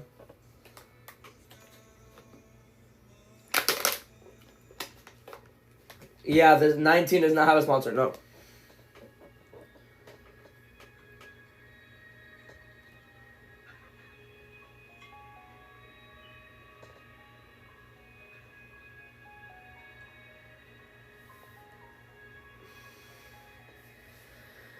Alright.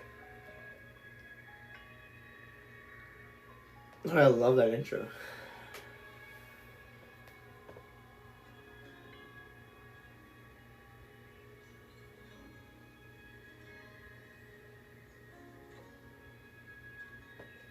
I love Wedding Bells so much. I'll be right back. Such a cool song. Yeah, I'll be right back.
Alright, my dog hates me. It's over.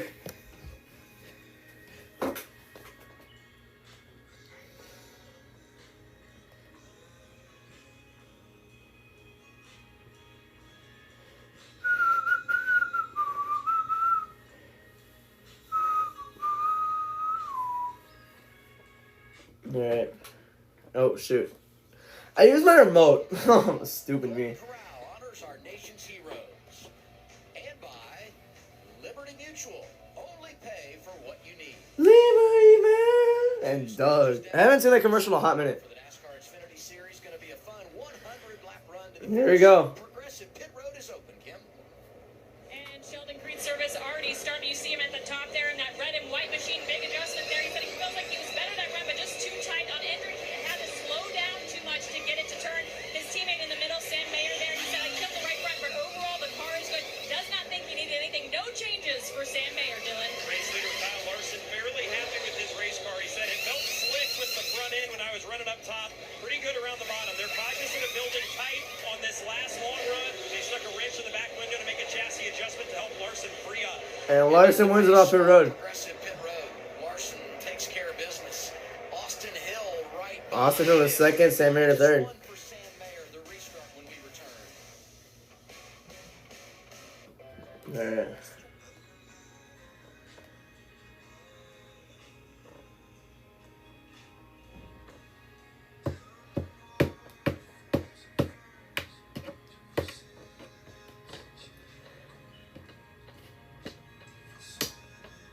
Delivering Baja Blast to Missouri residents.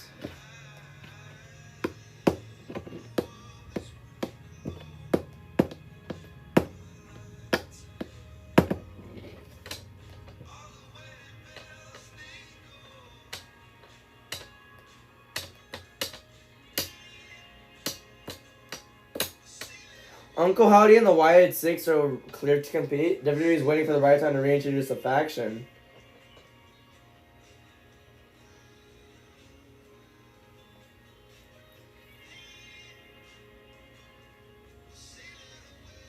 I don't know at this point.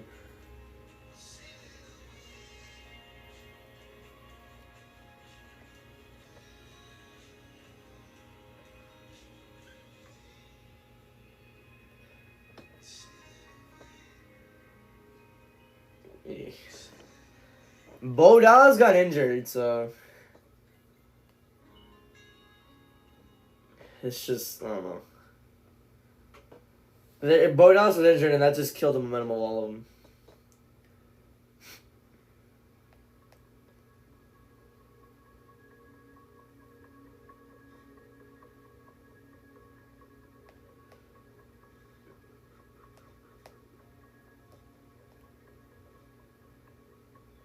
People thinking Nia Jax was good. Debatable to say it, but okay.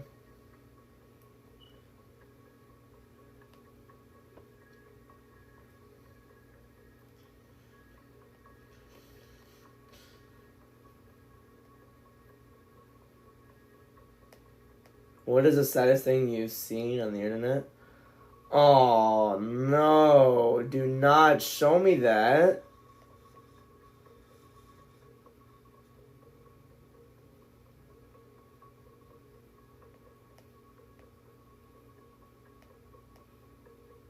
How do you need context for that? Are you dumb? Oh my gosh.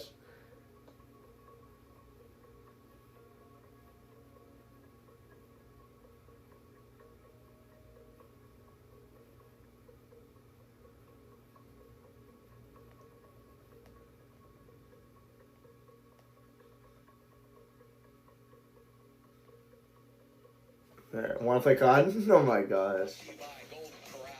Okay, I'm not gonna read all that. I don't want to be sad today. Different tire situation, but Sammy Smith absolutely turned it up. No, it was so much fun to watch him put those tires on and try to clean the field and be able to win that stage.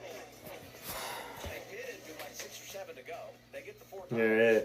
He goes from outside the top 30 to the win, and it's like, what in the world is happening with that car? He averaged about 8 or 9 cars a lap, which is pretty fun to watch. That's, yeah. From his seat, it was really fun. Just a massive points team.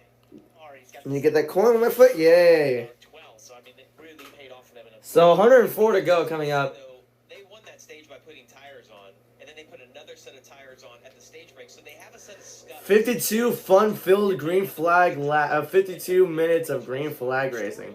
Please. Look at our bumper. All those drivers highlighted in green, going for the dash for cash. Whoever finishes best of that group gets $100,000. Kyle Larson is the favorite. He's in control of this race. And look at the top three on the restart. Larson, Hill, and Mayer. I didn't even know that Hill won here last year. I didn't even know that. But gonna come to it. 103 to go. Green flag back on the air, back on the way. At Homestead. Oh shoot! 4 wide for a second. Zillage backed off of it quickly. Larson hugging that bottom lane like it's his job. Clears the lead coming off of 2. Some cars got really squirmishy. Like 3 of them just lost pace right now. It's gonna be 103 to go. I already have 103 to go on the scoring thing, so okay. Something happened? They panicked. The outside lane though. Full on train.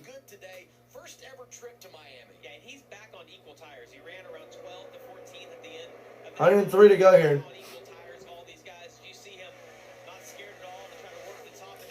They're going to go 4 wide. It is in the wall. Man, what was he doing to try to get off the wall there? That was Bosinger that hit the wall. He tried sending it 4 wide on the outside. Never ended up working in his favor. Eesh. That's not good. Didn't damage his car too much, which is good. Yeah. Just no room at all. Slam the outside wall.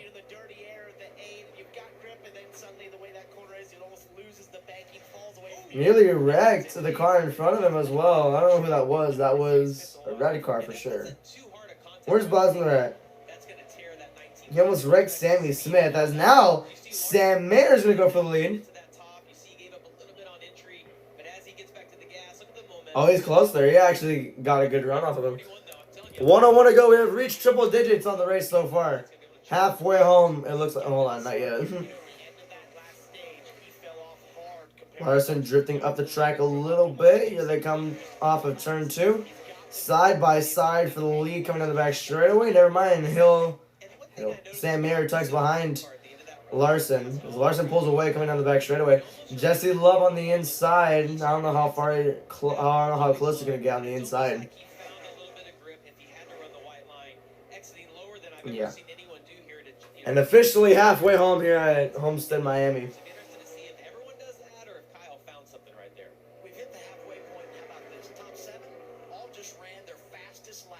All of them, wow. Jesse Love, you look bottom of your screen in our bumper. Xfinity fastest lap. He's got the stopwatch, that purple stopwatch. Jesse Love has the fastest lap right now. You see the time here if he hangs on to that, and we're going to have another cycle of pit stops, so you'll get another opportunity on fresh tires. But if he hangs on, he gets a point, championship point at the end of the day. And Parker, what we're seeing right there, that's why 99 to go. Interesting seeing what the first 3 are doing here, as now they cut away to a different. So that's Austin Hill, Sheldon Creed, and Justin Auger. The next 3 cars, they're battling for 3rd. Actually, 4th, the best.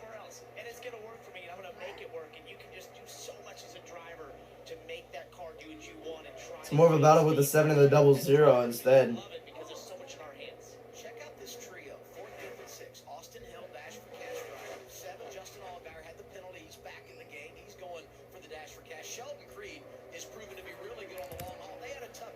Sheldon Creed gets past Allgaier for 5th. Never mind, Allgaier trying to go back on the bottom. Austin Hill's pulling away from him while that happens as well. For 4th. I think Sam Mayer just hit the wall on the back straightaway.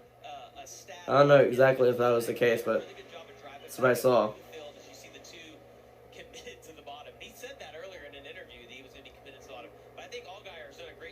97 laps to go here.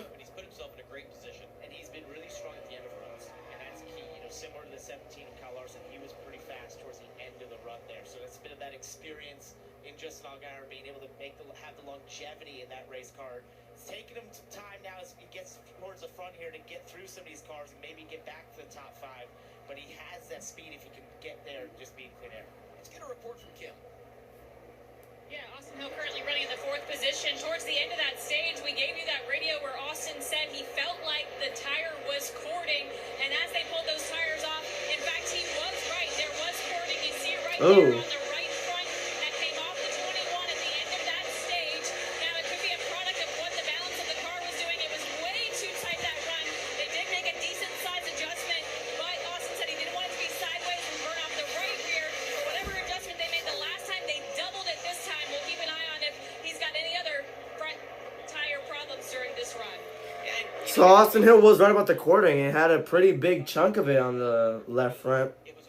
But now he's in 3rd. It looks like that issue was fixed a while back. So pretty cool to see there as we reach 95 laps to go.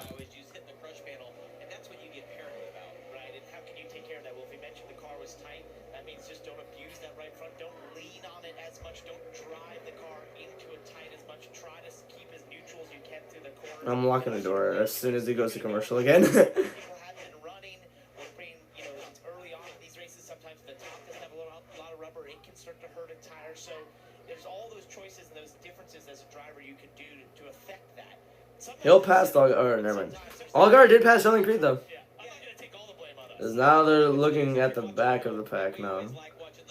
Oh, the 44, man. Oh my gosh. Nearly got close to wrecking Sawalich on the outside. Sawalich gets past both of them. I wonder how far back Sawalich is right now. They're not showing it as of now, but we'll see. The 44 is just dropping back. That's Brendan Poole. I can't really tell.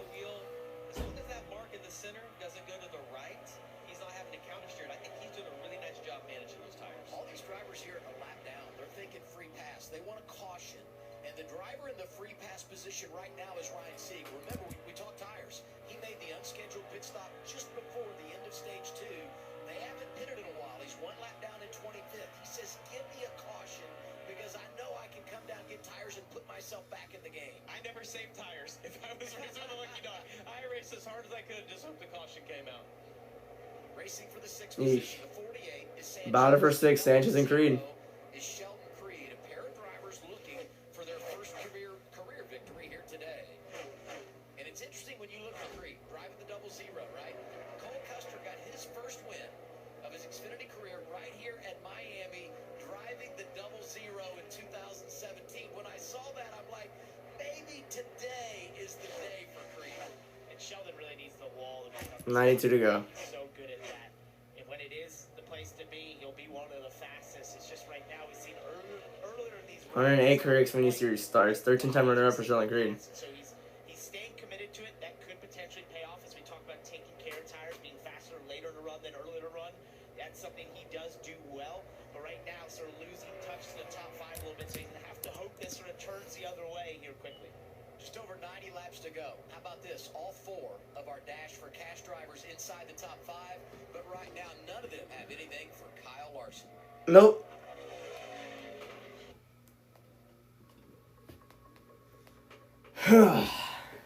No one's been tweeting at all.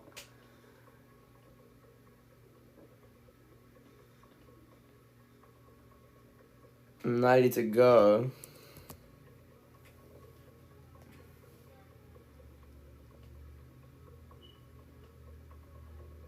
That's crazy.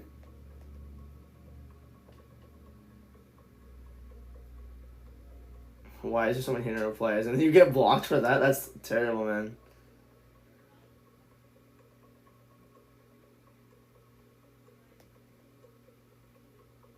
Some of your favorite content creators. As Las Vegas prepares some host to spectacle, the fan experience has become something different in recent years. Content creators now play a big part. Shut up. They feature her on the news. That's crazy. W Mini though, for real.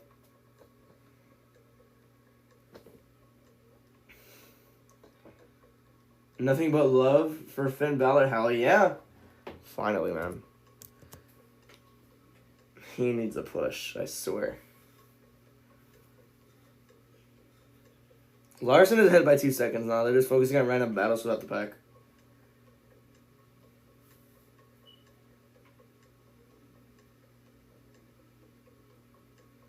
I wonder when pit stops are going to start.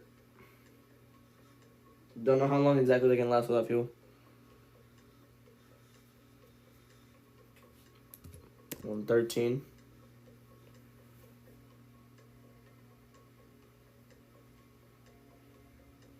It's 25 and the 10 are battling for a spot. I don't know for which spot exactly though. Taylor Gray and Connor Zillage battling for 8th region. As they cut to a different battle that I don't know where it is. Denny Hamlin.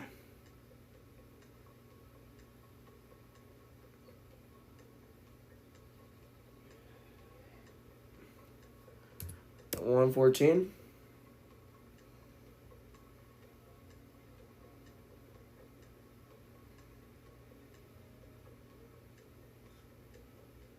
Talladega. When's Backlash? 86 to go.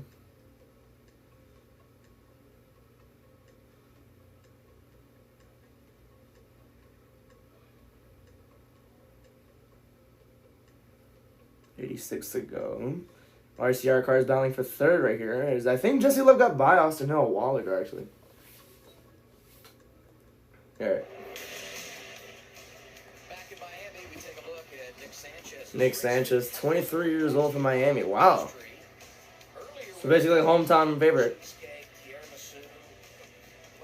Calvin Harris for music. Calvin Harris for music. That's what he enjoys for exercise. We learned earlier about yourself that you were never listening to music. So see, that's how you're supposed to do it, like Nick Sanchez does. Listen to music. Like you asked me to name one Calvin Harris song. If you put if you put a radio in if I drove in NASCAR, if you put a radio in there, I would be jamming out and just locking the crap the hell in. With music, I work better actually. I don't know why. Yeah, when I spoke to him last week in Las Vegas, he mentioned how excited he was for this stretch of 1.5 mile racetracks coming up here, just because of what you can do in these Xfinity cars. He said in the trucks, which is what he's familiar with, he's raced the last couple of years, you're almost wide open, but these Xfinity cars really allow the driver to make a real difference. He was particularly excited about this one as well. He's actually raced this car for this team a few years ago, so has some experience at this racetrack in the Xfinity Series. And we also mentioned, of course, he's from Miami. He's got about 100 friends and family here scattered around the grandstand cheering him on today. So having a good run for the 48. Doing the things that he needs to do, no question about it. Look at Allgaier. I mean, you said it going to break. Going through the field now. Larson is the leader. Jesse Love's in 5th, 6.9 seconds back. Brandon Jones in 10th, 13.9 seconds back. Josh Williams 15th, 18.4 seconds back. Dean Thompson in 20th, 23.2 seconds back. And I'll update you when it goes to 25th and others and all that. So yeah. Why are they going through Garrett Smithley's onboard all the time?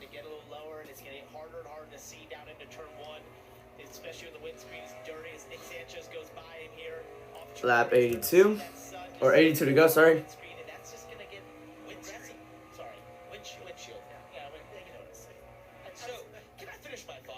They're lapping him again.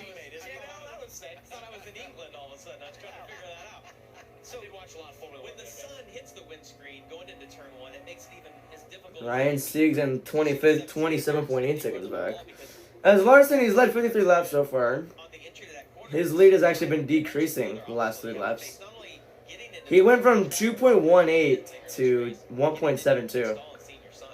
Yeah. Alright, last car in lead lap is in 25th. That is Ryan Sieg. As Brad Perez is in 30th, a lap down. Our last car a lap down is in 34th, I'm assuming?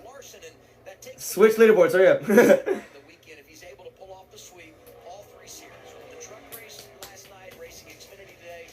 Here's a flashback.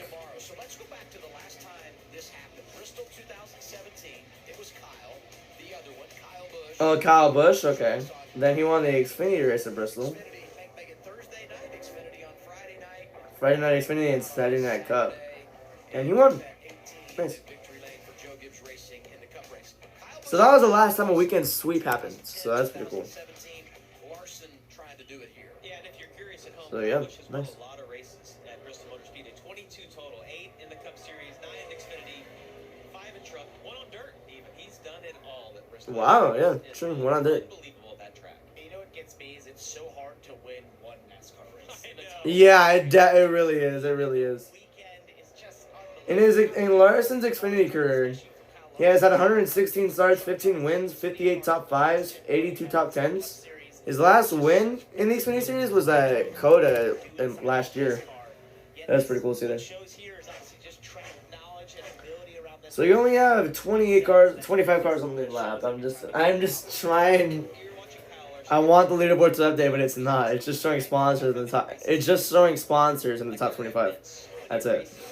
That he could have won that he wasn't able to, but when I saw that he was signed up for all 3, I automatically thought what you just showed about Kyle Busch doing the Lap sweep. 1, 2, 3. I'm like, well, how many times has that happened? But only twice ever. So it'd be pretty cool if we can see Larson do that this weekend. And that car's been great this year, running a limited schedule, second twice with Byron and Bowman earlier this year. Today it's Larson behind the wheel. Let's do a little through the field from some of those drivers outside, maybe just inside the top 10. We start with Brandon Jones, who is scored in the Who was in 9?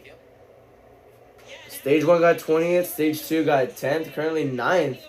1 stage point earned. He started 38th too. Doing pretty good for someone who started 38th. A little bit more underwhelming than I thought. I thought he would be running at least 6th or 5th or something. He's running 9th though. That's not bad at all. So that's pretty cool, I guess. 77 to go. We'll see what happens. Still a long way to go. We'll see though.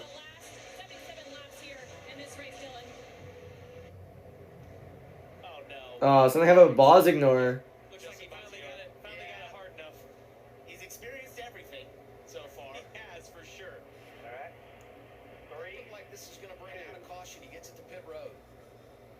Now, and he was running in the top. Thankfully, it's not a caution. When this happened, you see the fenders pushed in a little bit. You see the car. Wonder what happened. That's a flat right front, it looks like. You said the gauge earlier is you can Oh, he hit the wall. side a little bit, but you don't want to get the tire. I think confirmation here. That's not good. Tires. 23 cars on the lap now. Justin Bonsignor. Back down to Kim.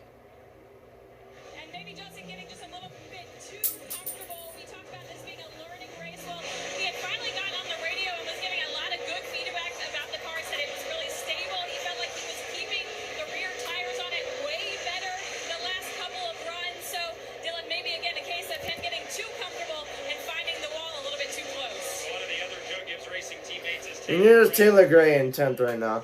Started on the pole, but has not gotten any stage points. He's gotten 15th in stage 1, 12th in stage 2, currently 10th right now.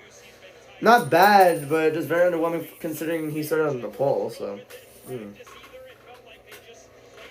75 to go, but we'll just see. 22 cars on the lead lap. Now, Ryan Ellis is in 22nd, the last car on the lead lap as of now. So, yeah. Sammy Smith, he's in 11th. He won stage 1, which is pretty cool there. Never mind, hold on. He won stage 1. He started 13th. Stage 2 got 9, so he's gotten 12 stage points. He's currently 11th right now. Not surprising, but 10 lap pressure tires really make a difference somehow. I keep dropping the coin. It's so annoying. Going back in 12, this is Harrison Burton. As right now they're going through all the lap traffic. Here's Harrison Burton. Started 12th. He hasn't gotten any stage points. Got 11th in stage 1, got 14th in stage 2, and now he's currently 12th. Pretty average day for Harrison Burton, I guess. And meanwhile, Ryan Ellis got himself back on the lead lap, it looks like. We'll see. We'll see what happens now. 73 to go. And he's battling right now with Daniel Dye. Honestly, he's been really quiet the entire day. Started 30th, stages 1 and 2 got 16th. He's been in 13th, so I think that's pretty decently that he's doing considering where he started. But yeah, no stage points. Let's see if he can get to a cool top 15, top 12 finish maybe. You never know.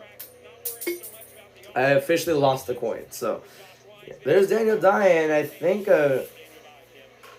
there's Josh Williams, who's been battling pneumonia. Hopefully he has a good recovery. My God, dude, because pneumonia sucks.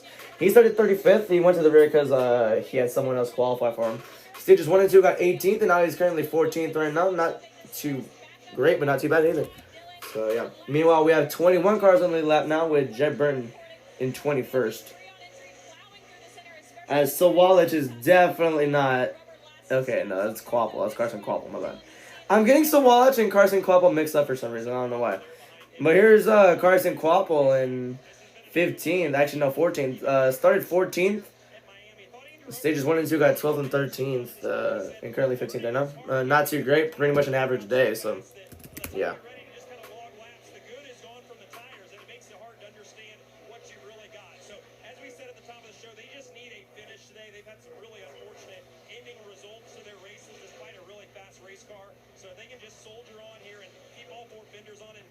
Pit stops are going to begin at some point. It just doesn't matter when. Here's Sheldon Creed. That's not even Sheldon Creed. That's Matt DiBenedetto. Started 10th, actually. Stage 1 went 17th to 21st and 16th ranked, and now he's currently 16th, so...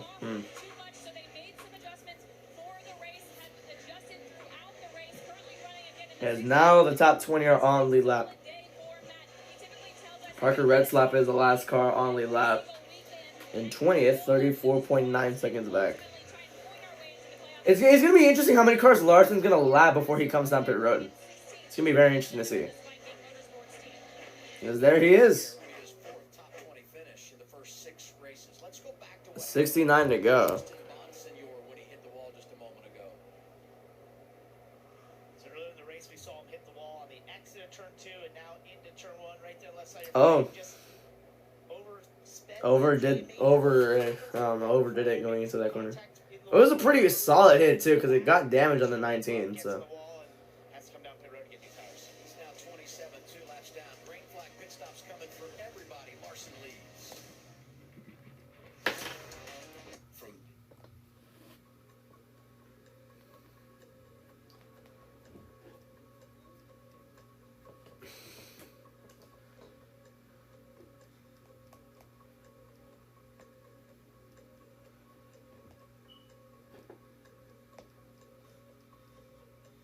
68 to go, nothing's really happening.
Ow.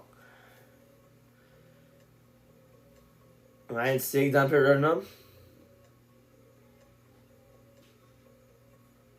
Why is bro just vacuuming up everything?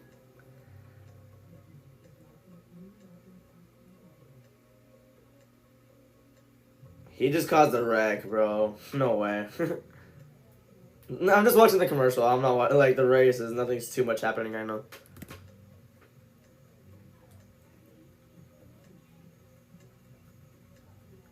$65 to go. Larson's up by 4.4 on Sam Mary.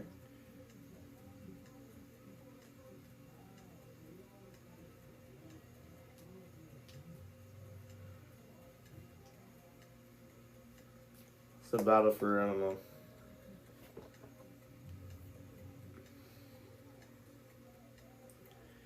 It's Creed and Lover battling for... Oh, someone's on the wall! Live at the Homestead Miami Speedway with Jamie McMurray, Parker Kligerman. I'm Adam Alexander. Someone hit the wall. I don't think I noticed it either. Back and saw some smoke, and this is Kyle Larson, the race leader. 44's trying to pass him. Okay, it was hard to tell exactly what happened as we were coming back and making our transition. Exactly. We followed the They noticed it, so yeah. Coming back from commercial though, Larson's in first over 5 seconds on Sam Mayer. Sheldon Creed's in fifth, 14.4 seconds back. Taylor Gray's in 10th, 27.1 seconds back. Josh Williams is in 15th, 31.8 seconds back. Our last car on lead lap is Anthony Alfredo, 36.8 seconds back.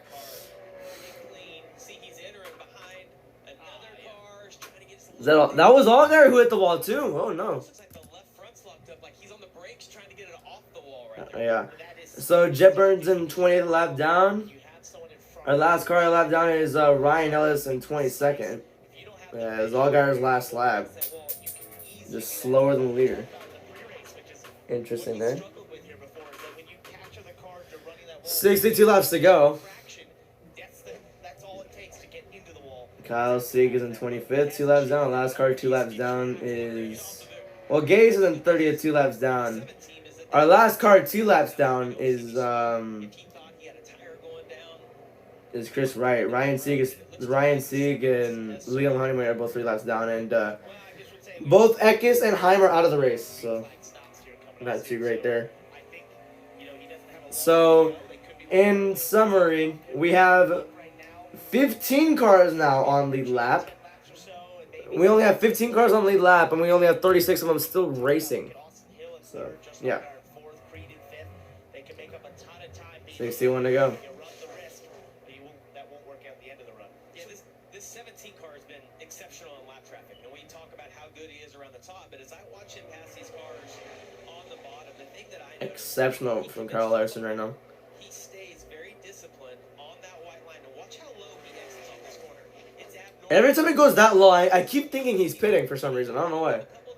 Pit stops are gonna have to happen at some point. I just don't know when exactly.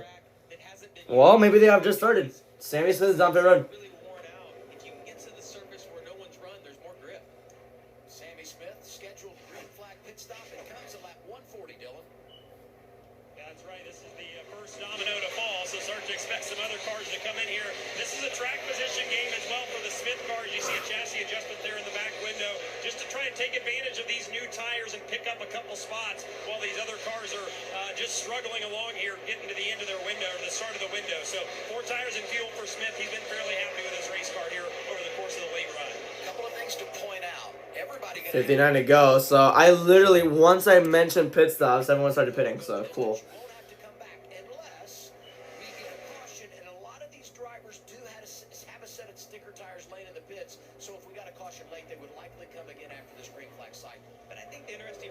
Maybe.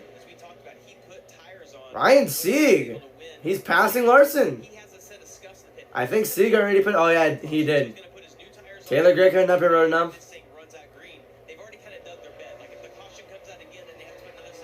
So yeah, I forgot Ryan Sieg pitted like a few laps earlier. Both Quapple and Gray are down pit road now, so that's pretty cool there.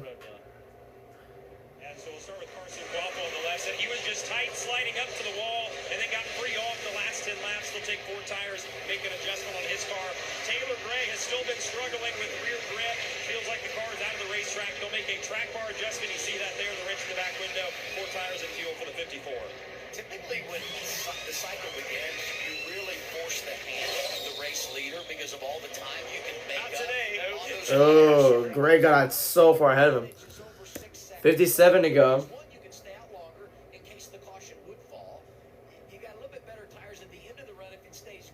11 cars remain on lead lap. Margin for error when you come to pit road because you have such an advantage. You can make sure and really be careful. Well, and Adam, you referenced 6.5 seconds on Sam Mayer, but it's 12 seconds on Austin Hill. So really, it's just one guy right there that Brandon Jones pitting now. that he has on the 3rd place car. Here's Brandon Jones, Kim. Yeah, in that bright yellow Menard Toyota. Brandon again, biggest weakness if he's in the throttle, it's pushing the front. So in tight condition, you'll see the chassis adjustment clicking there. 4 fresh tires, Goodyear full. Sam McCauley, the crew chief, has been so complimentary of this crew and how well they have gotten Brandon in and out as they complete their stop here under green. Gray got past Larson so quickly too on the inside. Because drivers are making stops. We're only showing like 12 guys on. Creed, really bad entry there. Sheldon is reporting tight on exit. He just needs it to turn way better. You see the chassis adjustment there. That crew member having to get out of the way of that other car.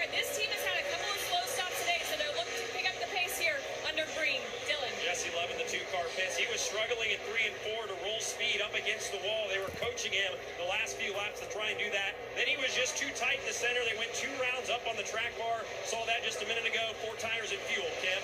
Let's see love getting down. Now here's Sam Mayer. White 41 car of Sam Mayer just way too loose. He doesn't have anything for the 17. That's Kyle Larson. So they make a slight adjustment as they put on thicker tires and take Goodyear fuel. And the 21 Here's Austin Hill as well. Larson's big now. It takes too long to come in. He said the adjustments are only touching the car at the end of the run, not the beginning, and gets a little free on throttle late in the run. Dylan. We saw the 41 as Sam Mayer pit. Larson wanted to cover, go a lap longer than the 41, who he's been racing here the last probably 50 laps or so. So you see him on 50. Allgaier pits too. Not heard him say anything on the radio the last few laps as Ryan Ellis pulls out in front of him there. Larson will hit his marks. Race car has been so good. Larson was just cruising there and putting it all on display just how good he is at this racetrack. They'll go around and change 4 tires, add fuel to the 17. Justin Allgaier in as well, said they were neutral to free, and then entry they were tight. So you kind of had all the spectrum covered there for Allgaier. They'll change tires and add fuel as well. Zilich and Sanchez. The Rivers and Sanchez both stayed out. Once they do, it will So it is 54 to go now. in the race lead. And everybody going to play a little bit of a different game here, but you can't stay out. So now Sanchez gets down pit road. Zilich stays out. It's 53 to go now. Sanchez to make his schedule. Pit stops have nearly cycled through. The Miami native has been inside the top 10 for most of the day here. So good run going for Sanchez. They're going to free up his exit just because they felt like the track was going to trend in the opposite direction. So there's the adjustment there with the chassis adjustment on the right side, 4 tires and fuel for Nick Sanchez. Zilich has him now staying on the racetrack, but the 88 giving up the top spot in the rookie. Now here comes Zilich. In lap 148, and that will put Kyle Larson back in the race lead. Let's follow the 88 into his stall, Dylan. Yeah, so Zilich runs long here, and he will be one of the last of the leaders to make his stop. His only report was just that he needed more security, so they're going to make an adjustment to get him a little bit snugged up there. He's got to wait for Myatt Snyder to get by. Now he'll make the hard left-hand turn into his pit box. A little bit awkward angle. Go with the tear off there on the front for Zilich. 4 tires and fuel for the 88 and chassis adjustment. When this cycle of pit stops began, the advantage for Kyle Larson actually grew to 7 And that was it. seconds over second. 7.5 seconds was the advantage for Larson the entire time. So Austin Hill, we were kind of having that discussion yeah. as these guys were making their pit stops. So with that, they come off of turn 4, back to the start. 51 to go. 3/4 of the way done. On what the difference is now, showing 4.3. I'd like So to yeah, he was originally ahead by 6 seconds. I'm pretty sure on Sam Mayer. Now it's 4. So where he is. yeah, 14 cars remain on the lead lap after all that passes through. The cycle by coming a lap early. Ooh, he hit the tire. I think that's going to be a penalty. We'll Oh, maybe. would be the second straight week Zilich got a penalty in the final stage. Kyle Larson, your race leader. Bet. Just over 50 to go in South Florida. When choosing the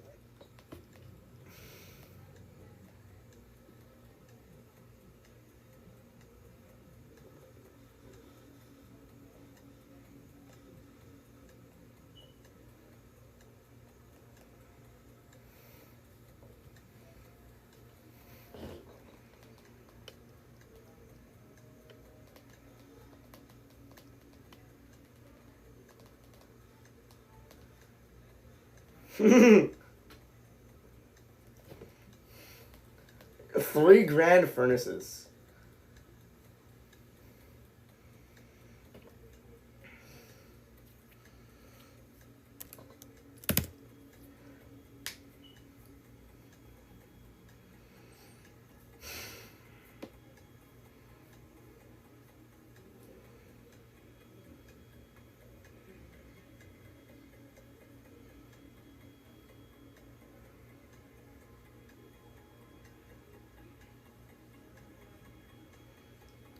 I rest my case.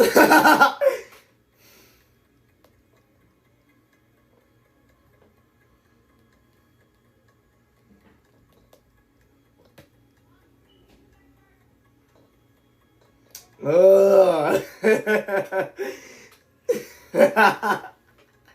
She liked the star shit.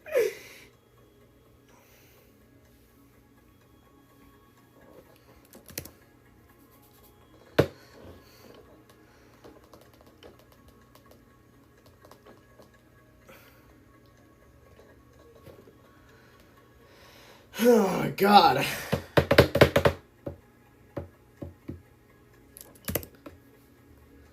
Just reading messages here, it's fun.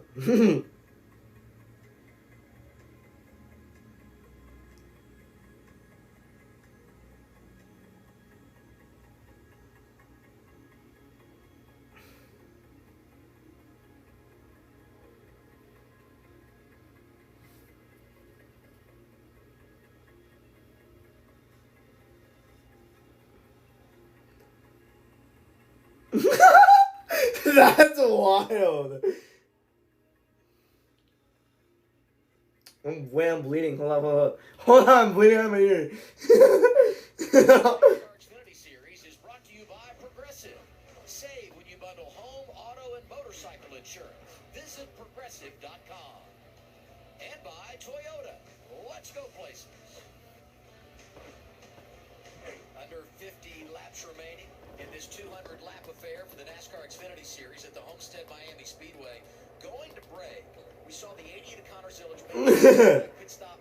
He clipped that tire. Oh, shoot. If the tire gets out of the stall, could there be a penalty? NASCAR said, no, there was not a penalty for that. However, they were penalized for having someone over. I'm bleeding out of my ear again. Once again, going to have to pay a debt to NASCAR in the final stage of the race. It almost looks like it was just that other car was pulling out. Those guys jumped too soon, Parker. Not necessarily just the timing of the 91 of Mike Steyer pulling out his box and the 88 trying to get in. From these angles, it's tough to see when the crew was out there for us. Maybe trying to get the video from NASCAR what they used to make that call that can kind of show us the time when the crew was actually on the ground compared to when the car was on the road. Yeah, I mean, that is so choreographed. And these teams work all week long to make it happen. And just that hesitation that Zillage had to make to wait for Dude, I'm bleeding a lot. be an enormous difference in the timing of the crews and when they jump down off the wall. You know, I'm looking here, and the advantage was 7.5 seconds before the cycle. It went to 4.5, the advantage for Larson over Mayer. Now it's down to 3.7.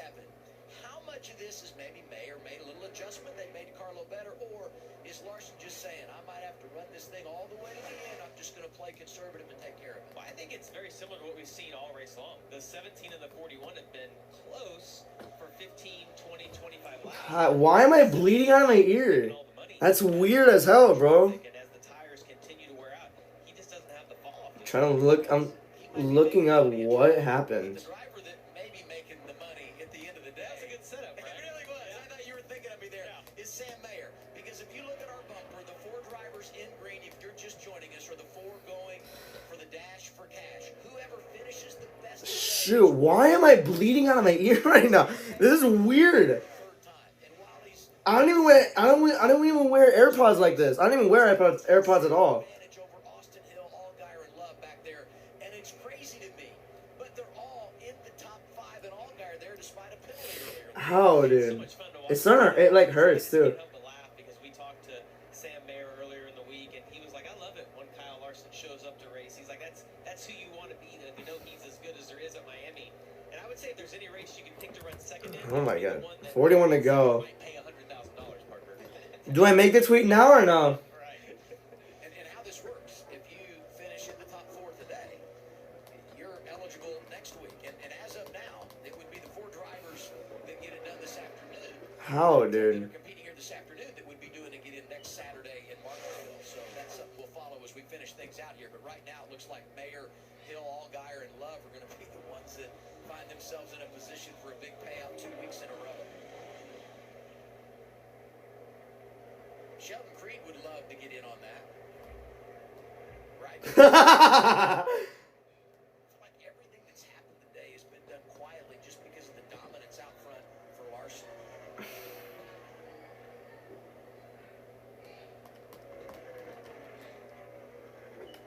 I want to go back and tell the story of Connor Zillage. What the hell? Understand the penalty. There it is. Right, because the crew car gets to their pit stall, so they're already in the stall, basically on the ground. You see that before the 88's even in the frame, which tells you that it was really early there. And I think some of it could have been checking up for that 91 because you see him go by, so there's a missed timing there, of course. But that really shows you how early they were on the ground before he got to the stall. Yeah, some of those are close. That one was not close. Yeah, that was. And I'm bleeding out of my ear for some reason. It's starting. It really hurts.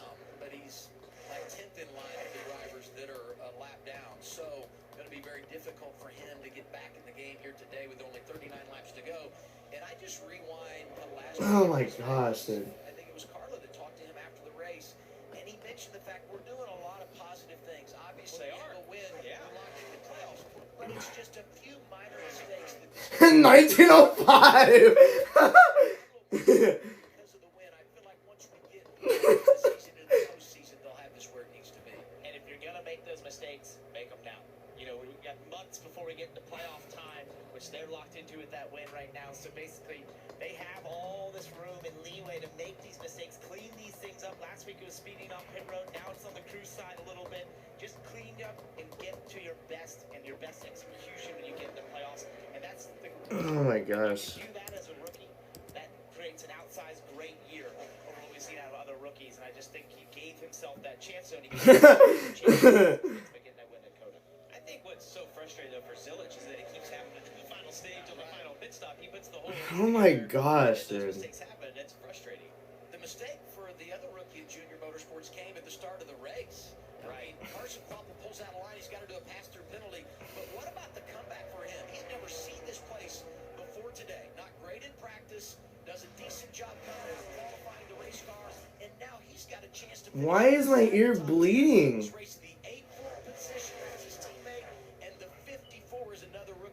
Dude, why?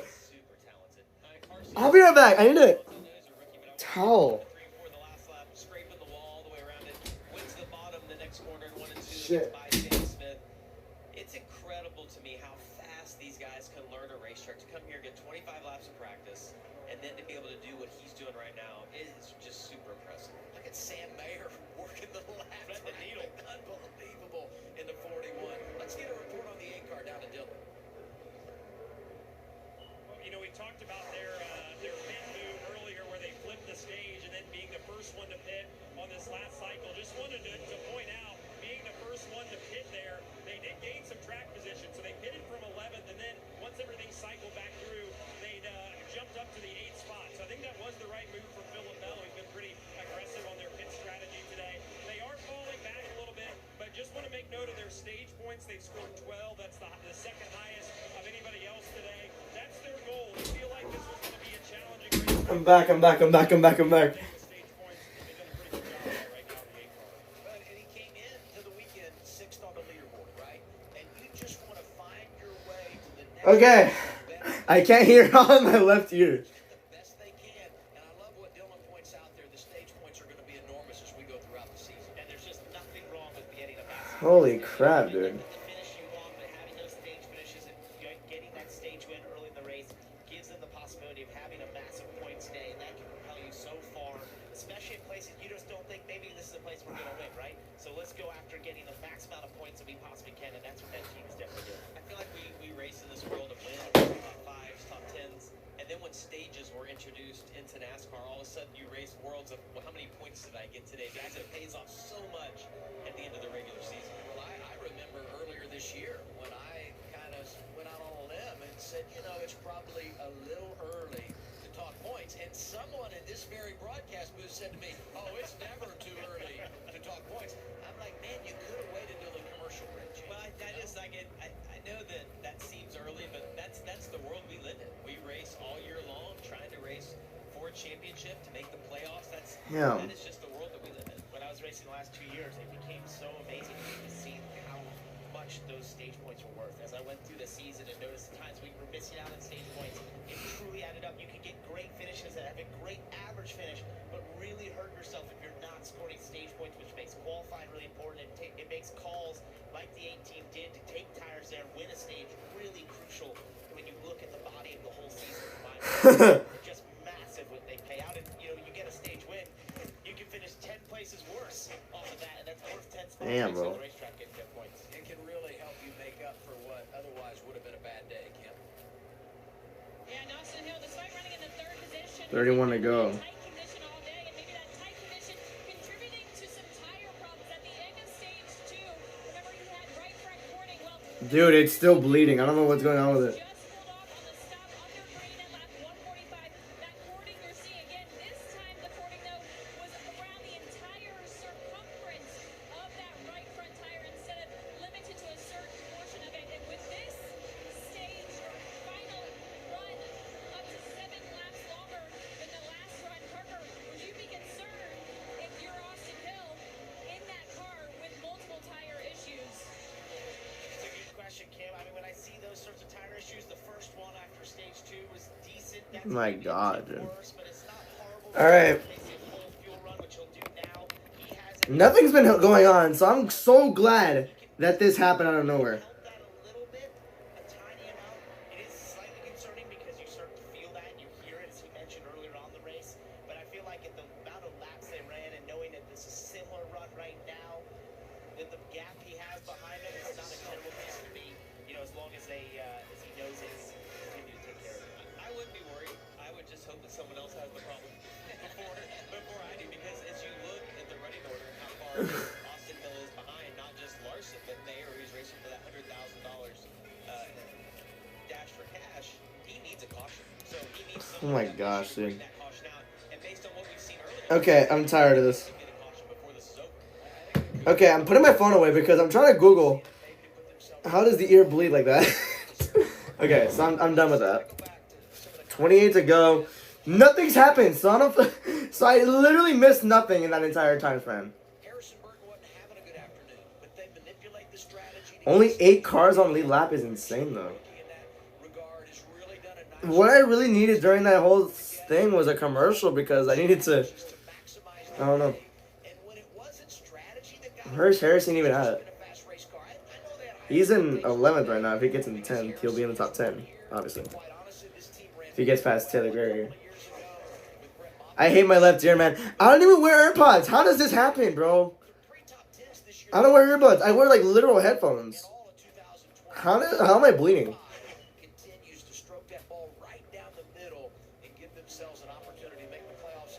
And right now he's 6 above the cut line and in the top 10. That's great for him.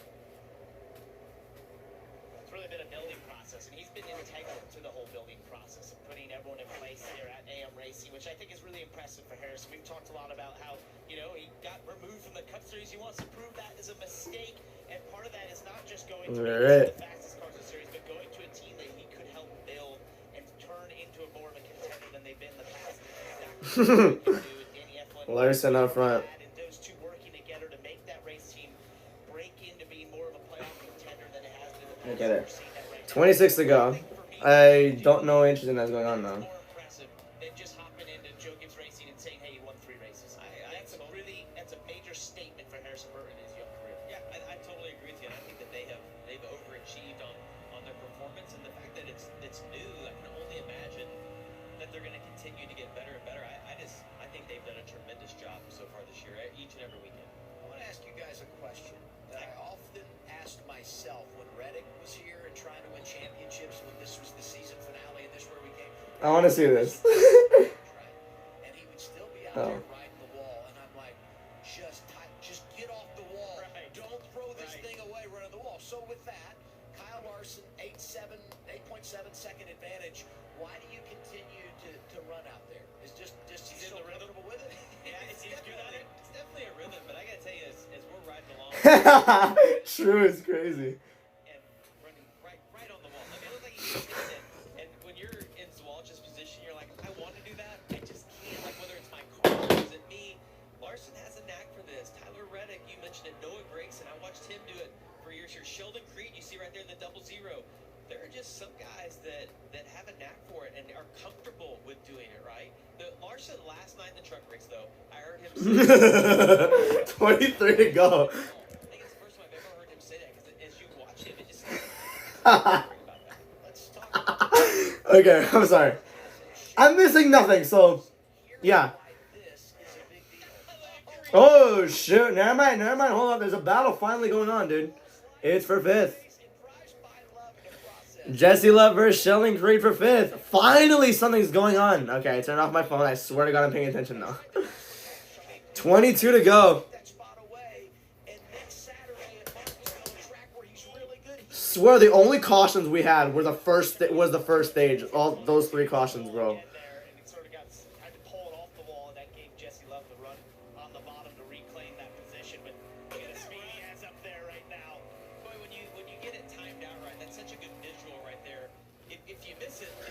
Okay, I'm gonna type something in the confessions chat on this server. So.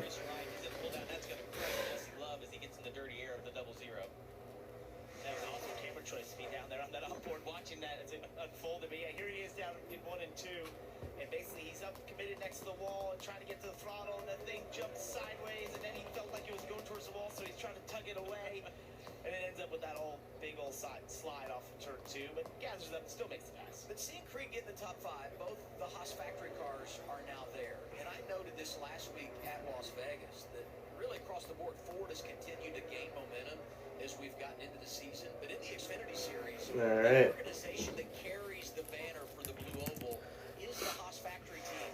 Stuart Haas. They made some subtle changes, but they have viewed this as a total reset. They really want to brand themselves and take this organization to a different level.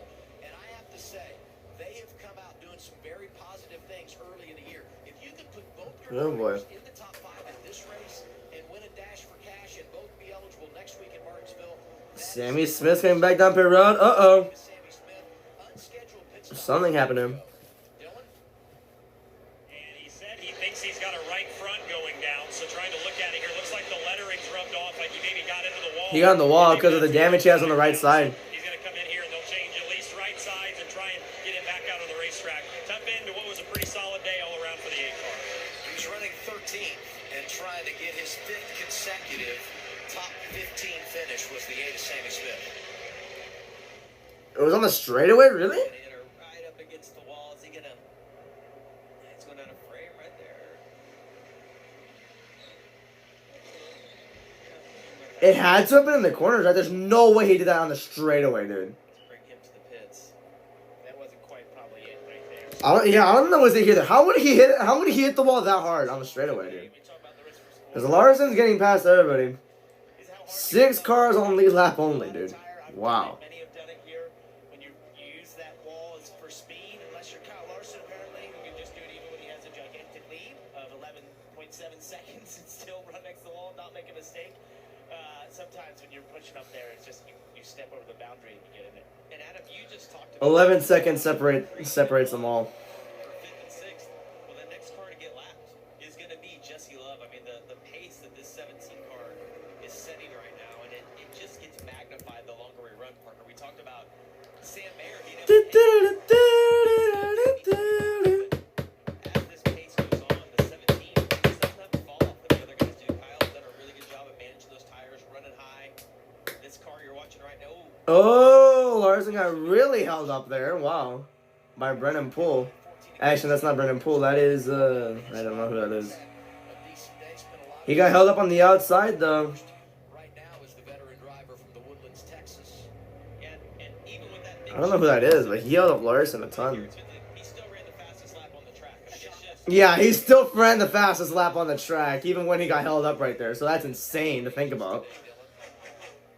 And it was interesting, of course, this race was won on the bottom last fall by Austin Hill. So I asked Adam Wall, the crew chief on this 17 car, are you worried about guys being better than you on the bottom? And he said, no, we are so good on the top that they can run down there if they want, but we know when we go to the top side, we're going to be better than everybody. Last night in the truck race, after Kyle spun, he committed to the full top side all the way around, and Kyle said, it fixed all my problems. So they knew they were going to have to run up there today if they were going to beat everybody. He has put on a clinic right now, and it certainly took care of the problem that was Sam Mayer. He is about to half-track these guys over 12 seconds between. Wow, dude. That is just wild. I know there was a lot of discussion heading into So that car that held up Larson, of course, it was Chris Wright.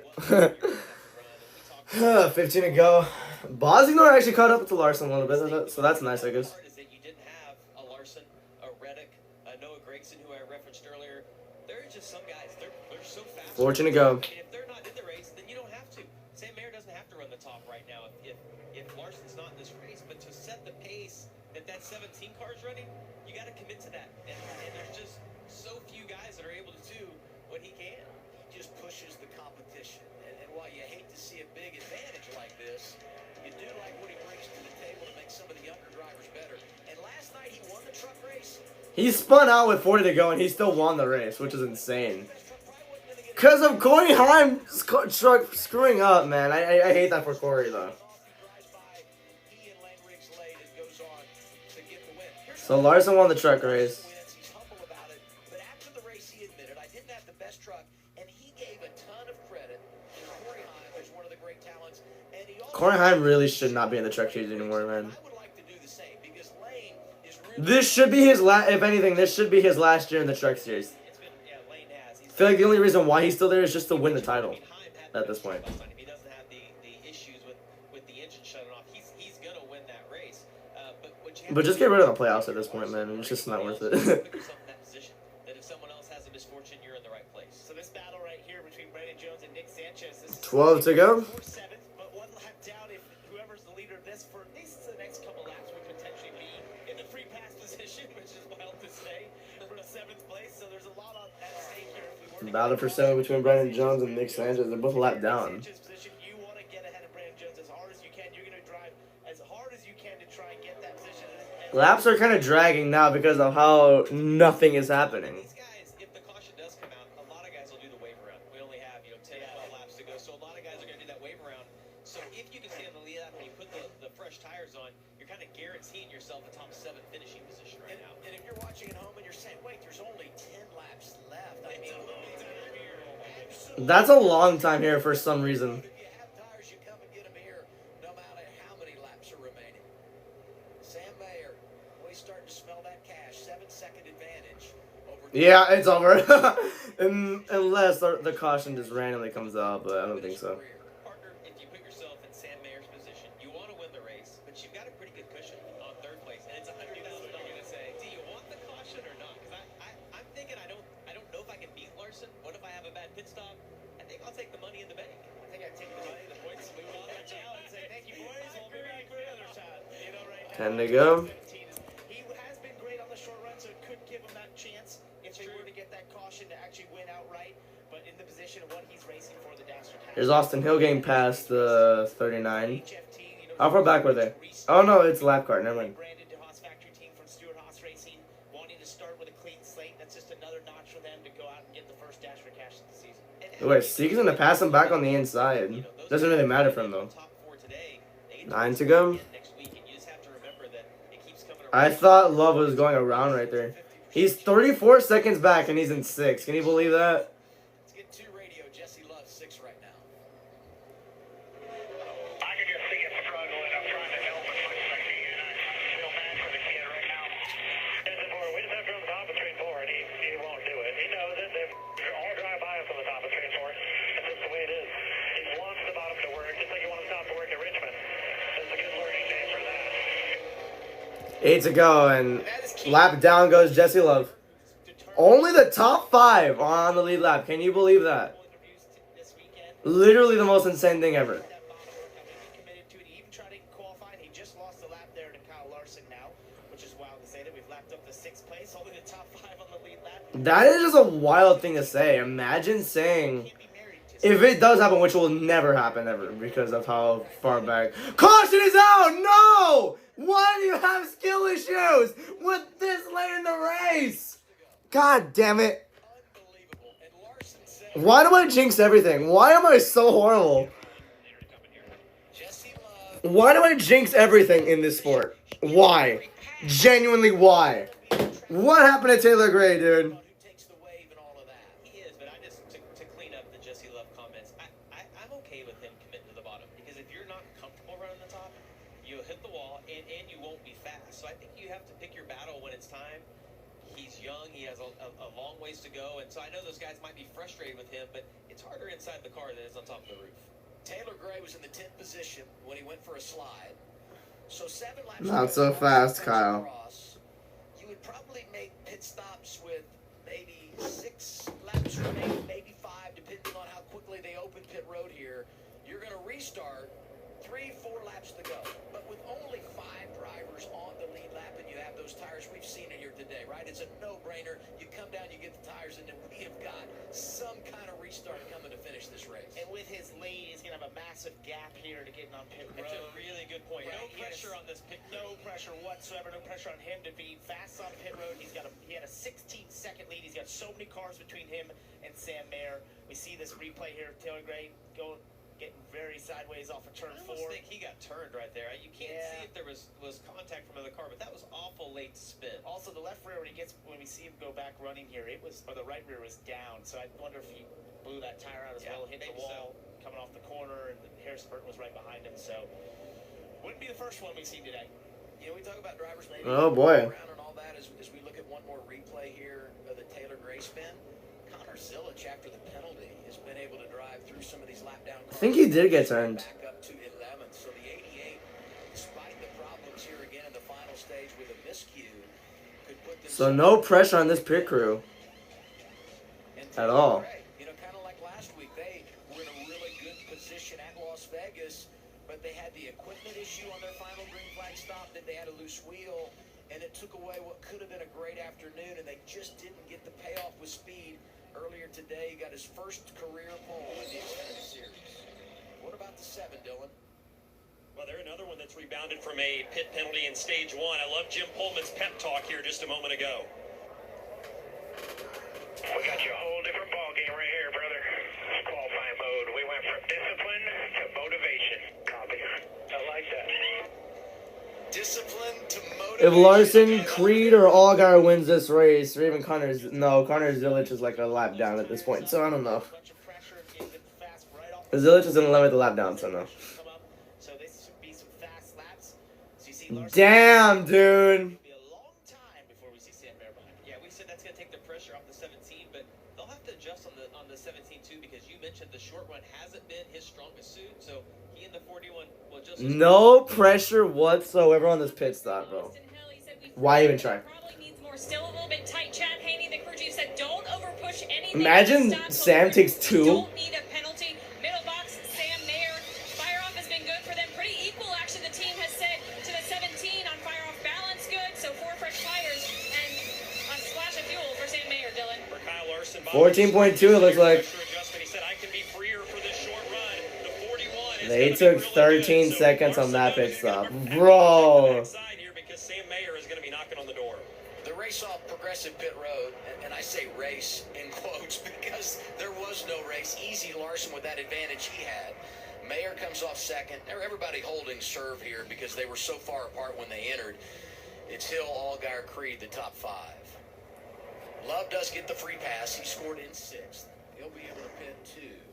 And then we'll figure out what everyone else does and what it will look like with inside of 5 to go for this restart. And hey, this is fun. Round 2 of the Dash for Cash is next Saturday evening. First official short track race of the year. Virginia, the paperclip. Eric Elmore, Paperclip. I love paperclips. looking to make it 3 in a row at that short track in Martinsville. NASCAR Countdown Live comes your way 4:30 Eastern Time on CW. Dash for Cash. And going to be so much on the line, and it is just a fun little racetrack.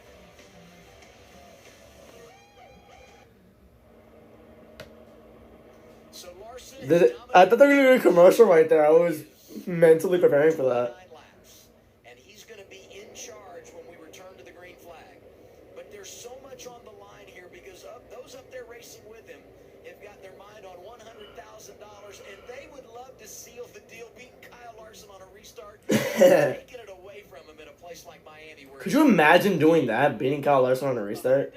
I would take the top. Yeah. So listen, obviously the bottom is the safer bet. I would take the top though, because if Larson spins his tires, Bottom. if something happens, if Bottom, someone behind no matter what. Larson gives him a shove and spins his tires, I just want the clean air, and I'm fine with being on the outside on this restart if I'm going for the win.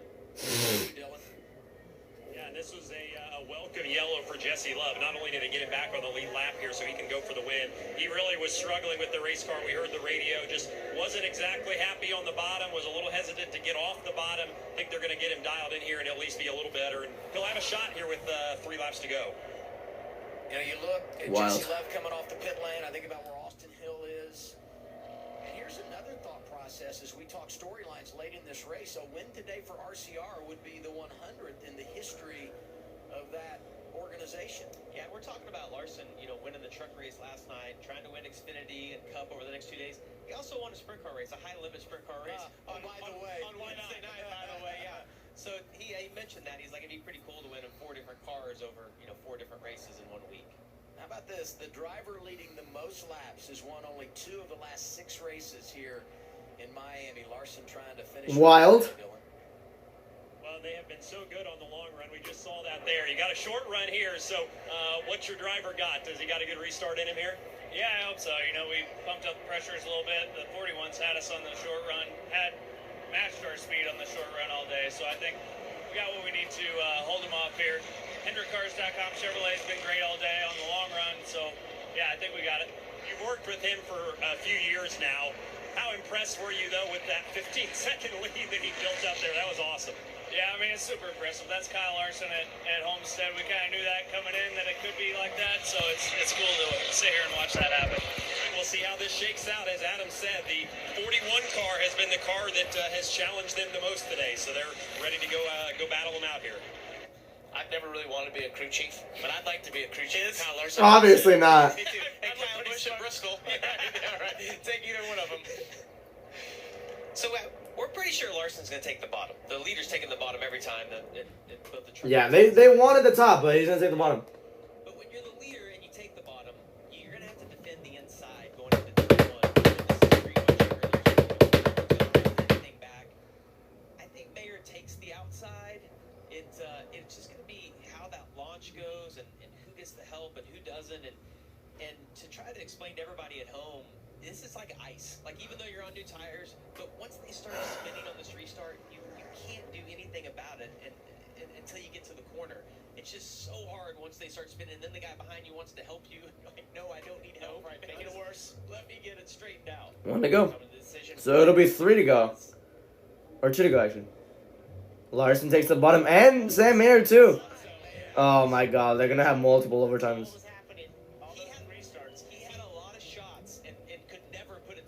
Like 6 of them are on the... Is that Patrick Emmerling in 9th? The hell? That's crazy. And that asphalt just gets sort of dull and wore down in that outside groove. That inside asphalt that doesn't get run on over the last years that this track and this pavement has been here has some coarseness to it, so the tires can grip there and get going. That outside groove is proven to just be really worn out. And knowing the position that Austin Hill's in on the outside, I'm cheating on this one. Jumping a little bit. I'm going to take my chances because even if he launches a little early, if he can't get the power down, you just got to hope that you can time it out right. And that's what he's got to be thinking inside of the car. And we are going to go past our scheduled distance. So with that, this will be overtime. Reminder of the overtime rules. 2-lap shootout. Once the leader comes around, gets the... Deadass? How many laps are they? They're going to go over by 1 lap. Before the leader gets the white, we'll reset and do it all again. They didn't even go overtime, bro. Has dominated. Won the second stage. Has led 132 of our 198 laps today. But a late caution is going to put him in a position where he's got to fight him off on a restart. Larson on the inside to his outside, Austin Hill right behind Larson. Here they come. The other car that's been good Somehow, we're here right now. Somehow. is brought to you by Credit One. Credit One Bank overtime, whatever you want to freaking call it, bro. No! Oh my gosh. Austin Hill takes the lead because of that. I'm not going to change it because I already have a plan to what to do on the white flag. What's all got on the inside? Oh my gosh, Larson spun the hell out of his own tires, dude. 11 cars on lead lap somehow. I don't know how. Here they come. Dash for Cat. 100 grand on the line, too. Here they come. Oh my gosh, they're going to try everything right here. White flag. 1 to go.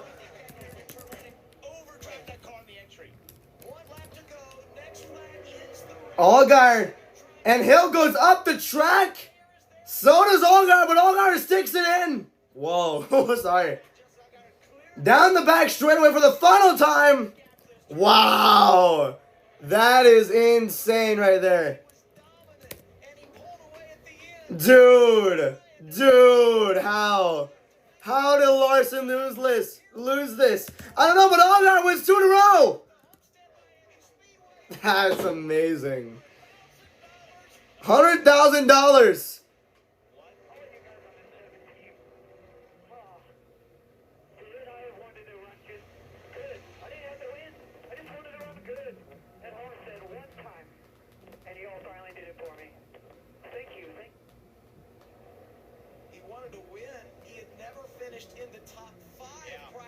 Well, that's crazy. The early penalty, they stay in the game, the late caution, and how many times have we seen it? The late caution that cost Justin Allgaier a win. Today it gets him back in the game, and he delivers in the clutch.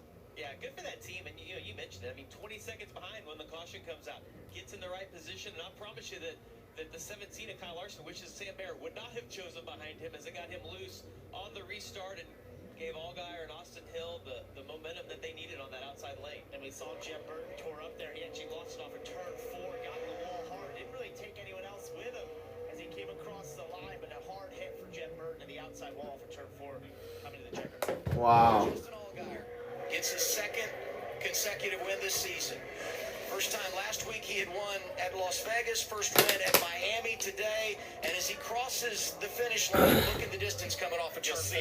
White and blue car there right up next to the wall coming off 4 now. He's going to get sideways in the car. Oh, there's a wreck. To the outside. Somehow doesn't take a bunch of cars with him. That was Jeff Burton. That was Jeff Burton. I wonder what happened to him The there. inside as well. Two hard impacts right there. Insane. First repeat winner of 2025. We had gone 5 races. He didn't even do burnouts, bro. Allgaier changes that. It's his 27th career victory. He jumps now to 9th on the all-time wins list, matching Jeff Burton in that category. Yeah, and Adam, you mentioned it. I mean, I just cannot believe Larson lost. The race was not, had a late race restart, very similar to the guy you see on the right that dominated this race. The late race restart, though, cost him the win. You can see the frustration in Larson. And the excitement over there on the left to Justin Allgaier. Allgaier wins. Mayer is second. Hill ends up third. Larson fourth at the end of the day after leading 132 laps. Creed gets in the top 5. Love, Jones, Sanchez, Daniel Dye in the top 10, and so is Carson Kvapil. It's going to be another fun celebration, Kim. Yeah, back-to-back weeks of Justin Allgaier in victory lane. You did it at Miami, too. Let's talk about that restart. You did a great job covering the top. How did you hold them off? We're talking Larson, Sam Mayer, both so good. Just a testament to this team. I always say God is good, and today's one of those days where it wasn't our day. We got behind, and we were able to persevere. And to get this trademark nitrogen brand for restaurant agriculture, Chevrolet, and Victory Lane is special. But I told you yesterday, if there's anywhere I could win, it would be here, because I just feel like this place has gotten me so many times. So thank you to all the fans that are here. My wife and daughters were supposed to come today, so they're back at home. I love you. All of our partners, everybody at Junior Motorsports, Hendrick Indus Shop, Hendrick Chassis Shop, everybody Chevrolet, Hellman's, Jared, Carolina Carports, Toughco, Sam, Off-Axis Paint, Arai, K1, everybody that's a part of this. But Jim Pullman told me right there at the end, he said, we got a shot at it, and we did. And I was actually bummed to see the caution come out, and it worked out in our favor. So I'm bummed that I maybe got the triple from Kyle, because I think he's going to have a great shot at it tomorrow. But we're in the right place at the right time. We're really proud of this race team. And, oh, by the way, $100,000. Richard, you won the Congratulations. because I forgot that was even a thing today after the way the race went. So That's crazy. Yeah, I forgot about it, too. Probably do for this sport. That last restart was as fast as Xfinity Mobile, but the rest of it was so much fun today. And Fast. He had to sneak it in. It's really cool when you have a day like today. Congrats. Thank you. Congratulations to Justin Allgaier. He's a winner here. Let's recap the race a little bit. It started off really chaotic in stage 1. I mean, you had Christian Eckes. For some reason, they threw a caution for that. I didn't think it warranted a caution, so carry on. Carrying on, Chris Wright spun out, skill issue there, and then that's the third yellow in stage 1. And it was tied for the most in an opening stage at Homestead in Xfinity competition with the Bozignor spin out. So, yeah. Sammy Smith ended up getting stage 1 because of the fresher tire situation. Pretty cool to see there. Stage 2 went green all the way, and you got Kyle Larson win stage 2. The final stage almost went green all the way if it wasn't for Taylor Gray getting turned, I'm pretty sure, by Connor Zilic. I don't know exactly what happened, but yeah. Then overtime, Larson spun his tires, and Allgaier and Hill on the Allgaier and Hill got the advantages. Allgaier got the advantage on Austin, who did wash up, and Allgaier won the race, his second win in a row. Amazing. He also wins $100,000. Congratulations to him. He also clocked in the fastest lap at the end of the race, too. He gets the extra point. $100,000 goes to him. And nice. Sam Mayer will get second, Austin Hill third, Kyle Larson fourth, Sheldon Creed fifth, Jesse Levin sixth, Brandon Jones in seventh, Nick Sanchez in eighth, Daniel Dye ninth, and Carson Qualpin runs at the top 10. Harrison Byrne 11th, Connor Zilic a lap down in 12th. Dean Thompson 13th, Brendan Poole 14th, Jeb Byrne 15th, Justin Bosignor 16th, Parker Retzlaff 17th, Anthony Alfredo 18th, Josh Williams 19th, and Ryan Ellis runs at the top 20. Sammy Smith 2 laps down in 21st, Ryan Sieg in 22nd, Taylor Gray in 23rd, William Sawalich in 24th, Blaine Perkins in 25th, Jeremy Clements in 26th, Kyle Sieg 3 laps down in 27th, Brad Perez 3 laps down in 28th, Joey Gase 29th, and Maya Snyder runs at the top 30. Garrett Smithley 4 laps down in 31st, Chris Wright 32nd, Patrick Emmerling 33rd, Leland Honeyman 5 laps down in 34th, Mason Maggio 35th, Matthew Benedetto out of the race in 36th, Corey Hamm 37th, and Christian Neckes rounds out the field. So yeah, overall I'm gonna give it a 3.3 out of 5 for the race at Homestead. So yeah, love that. Thank you all for watching, and have a great night. Goodbye. See you tomorrow.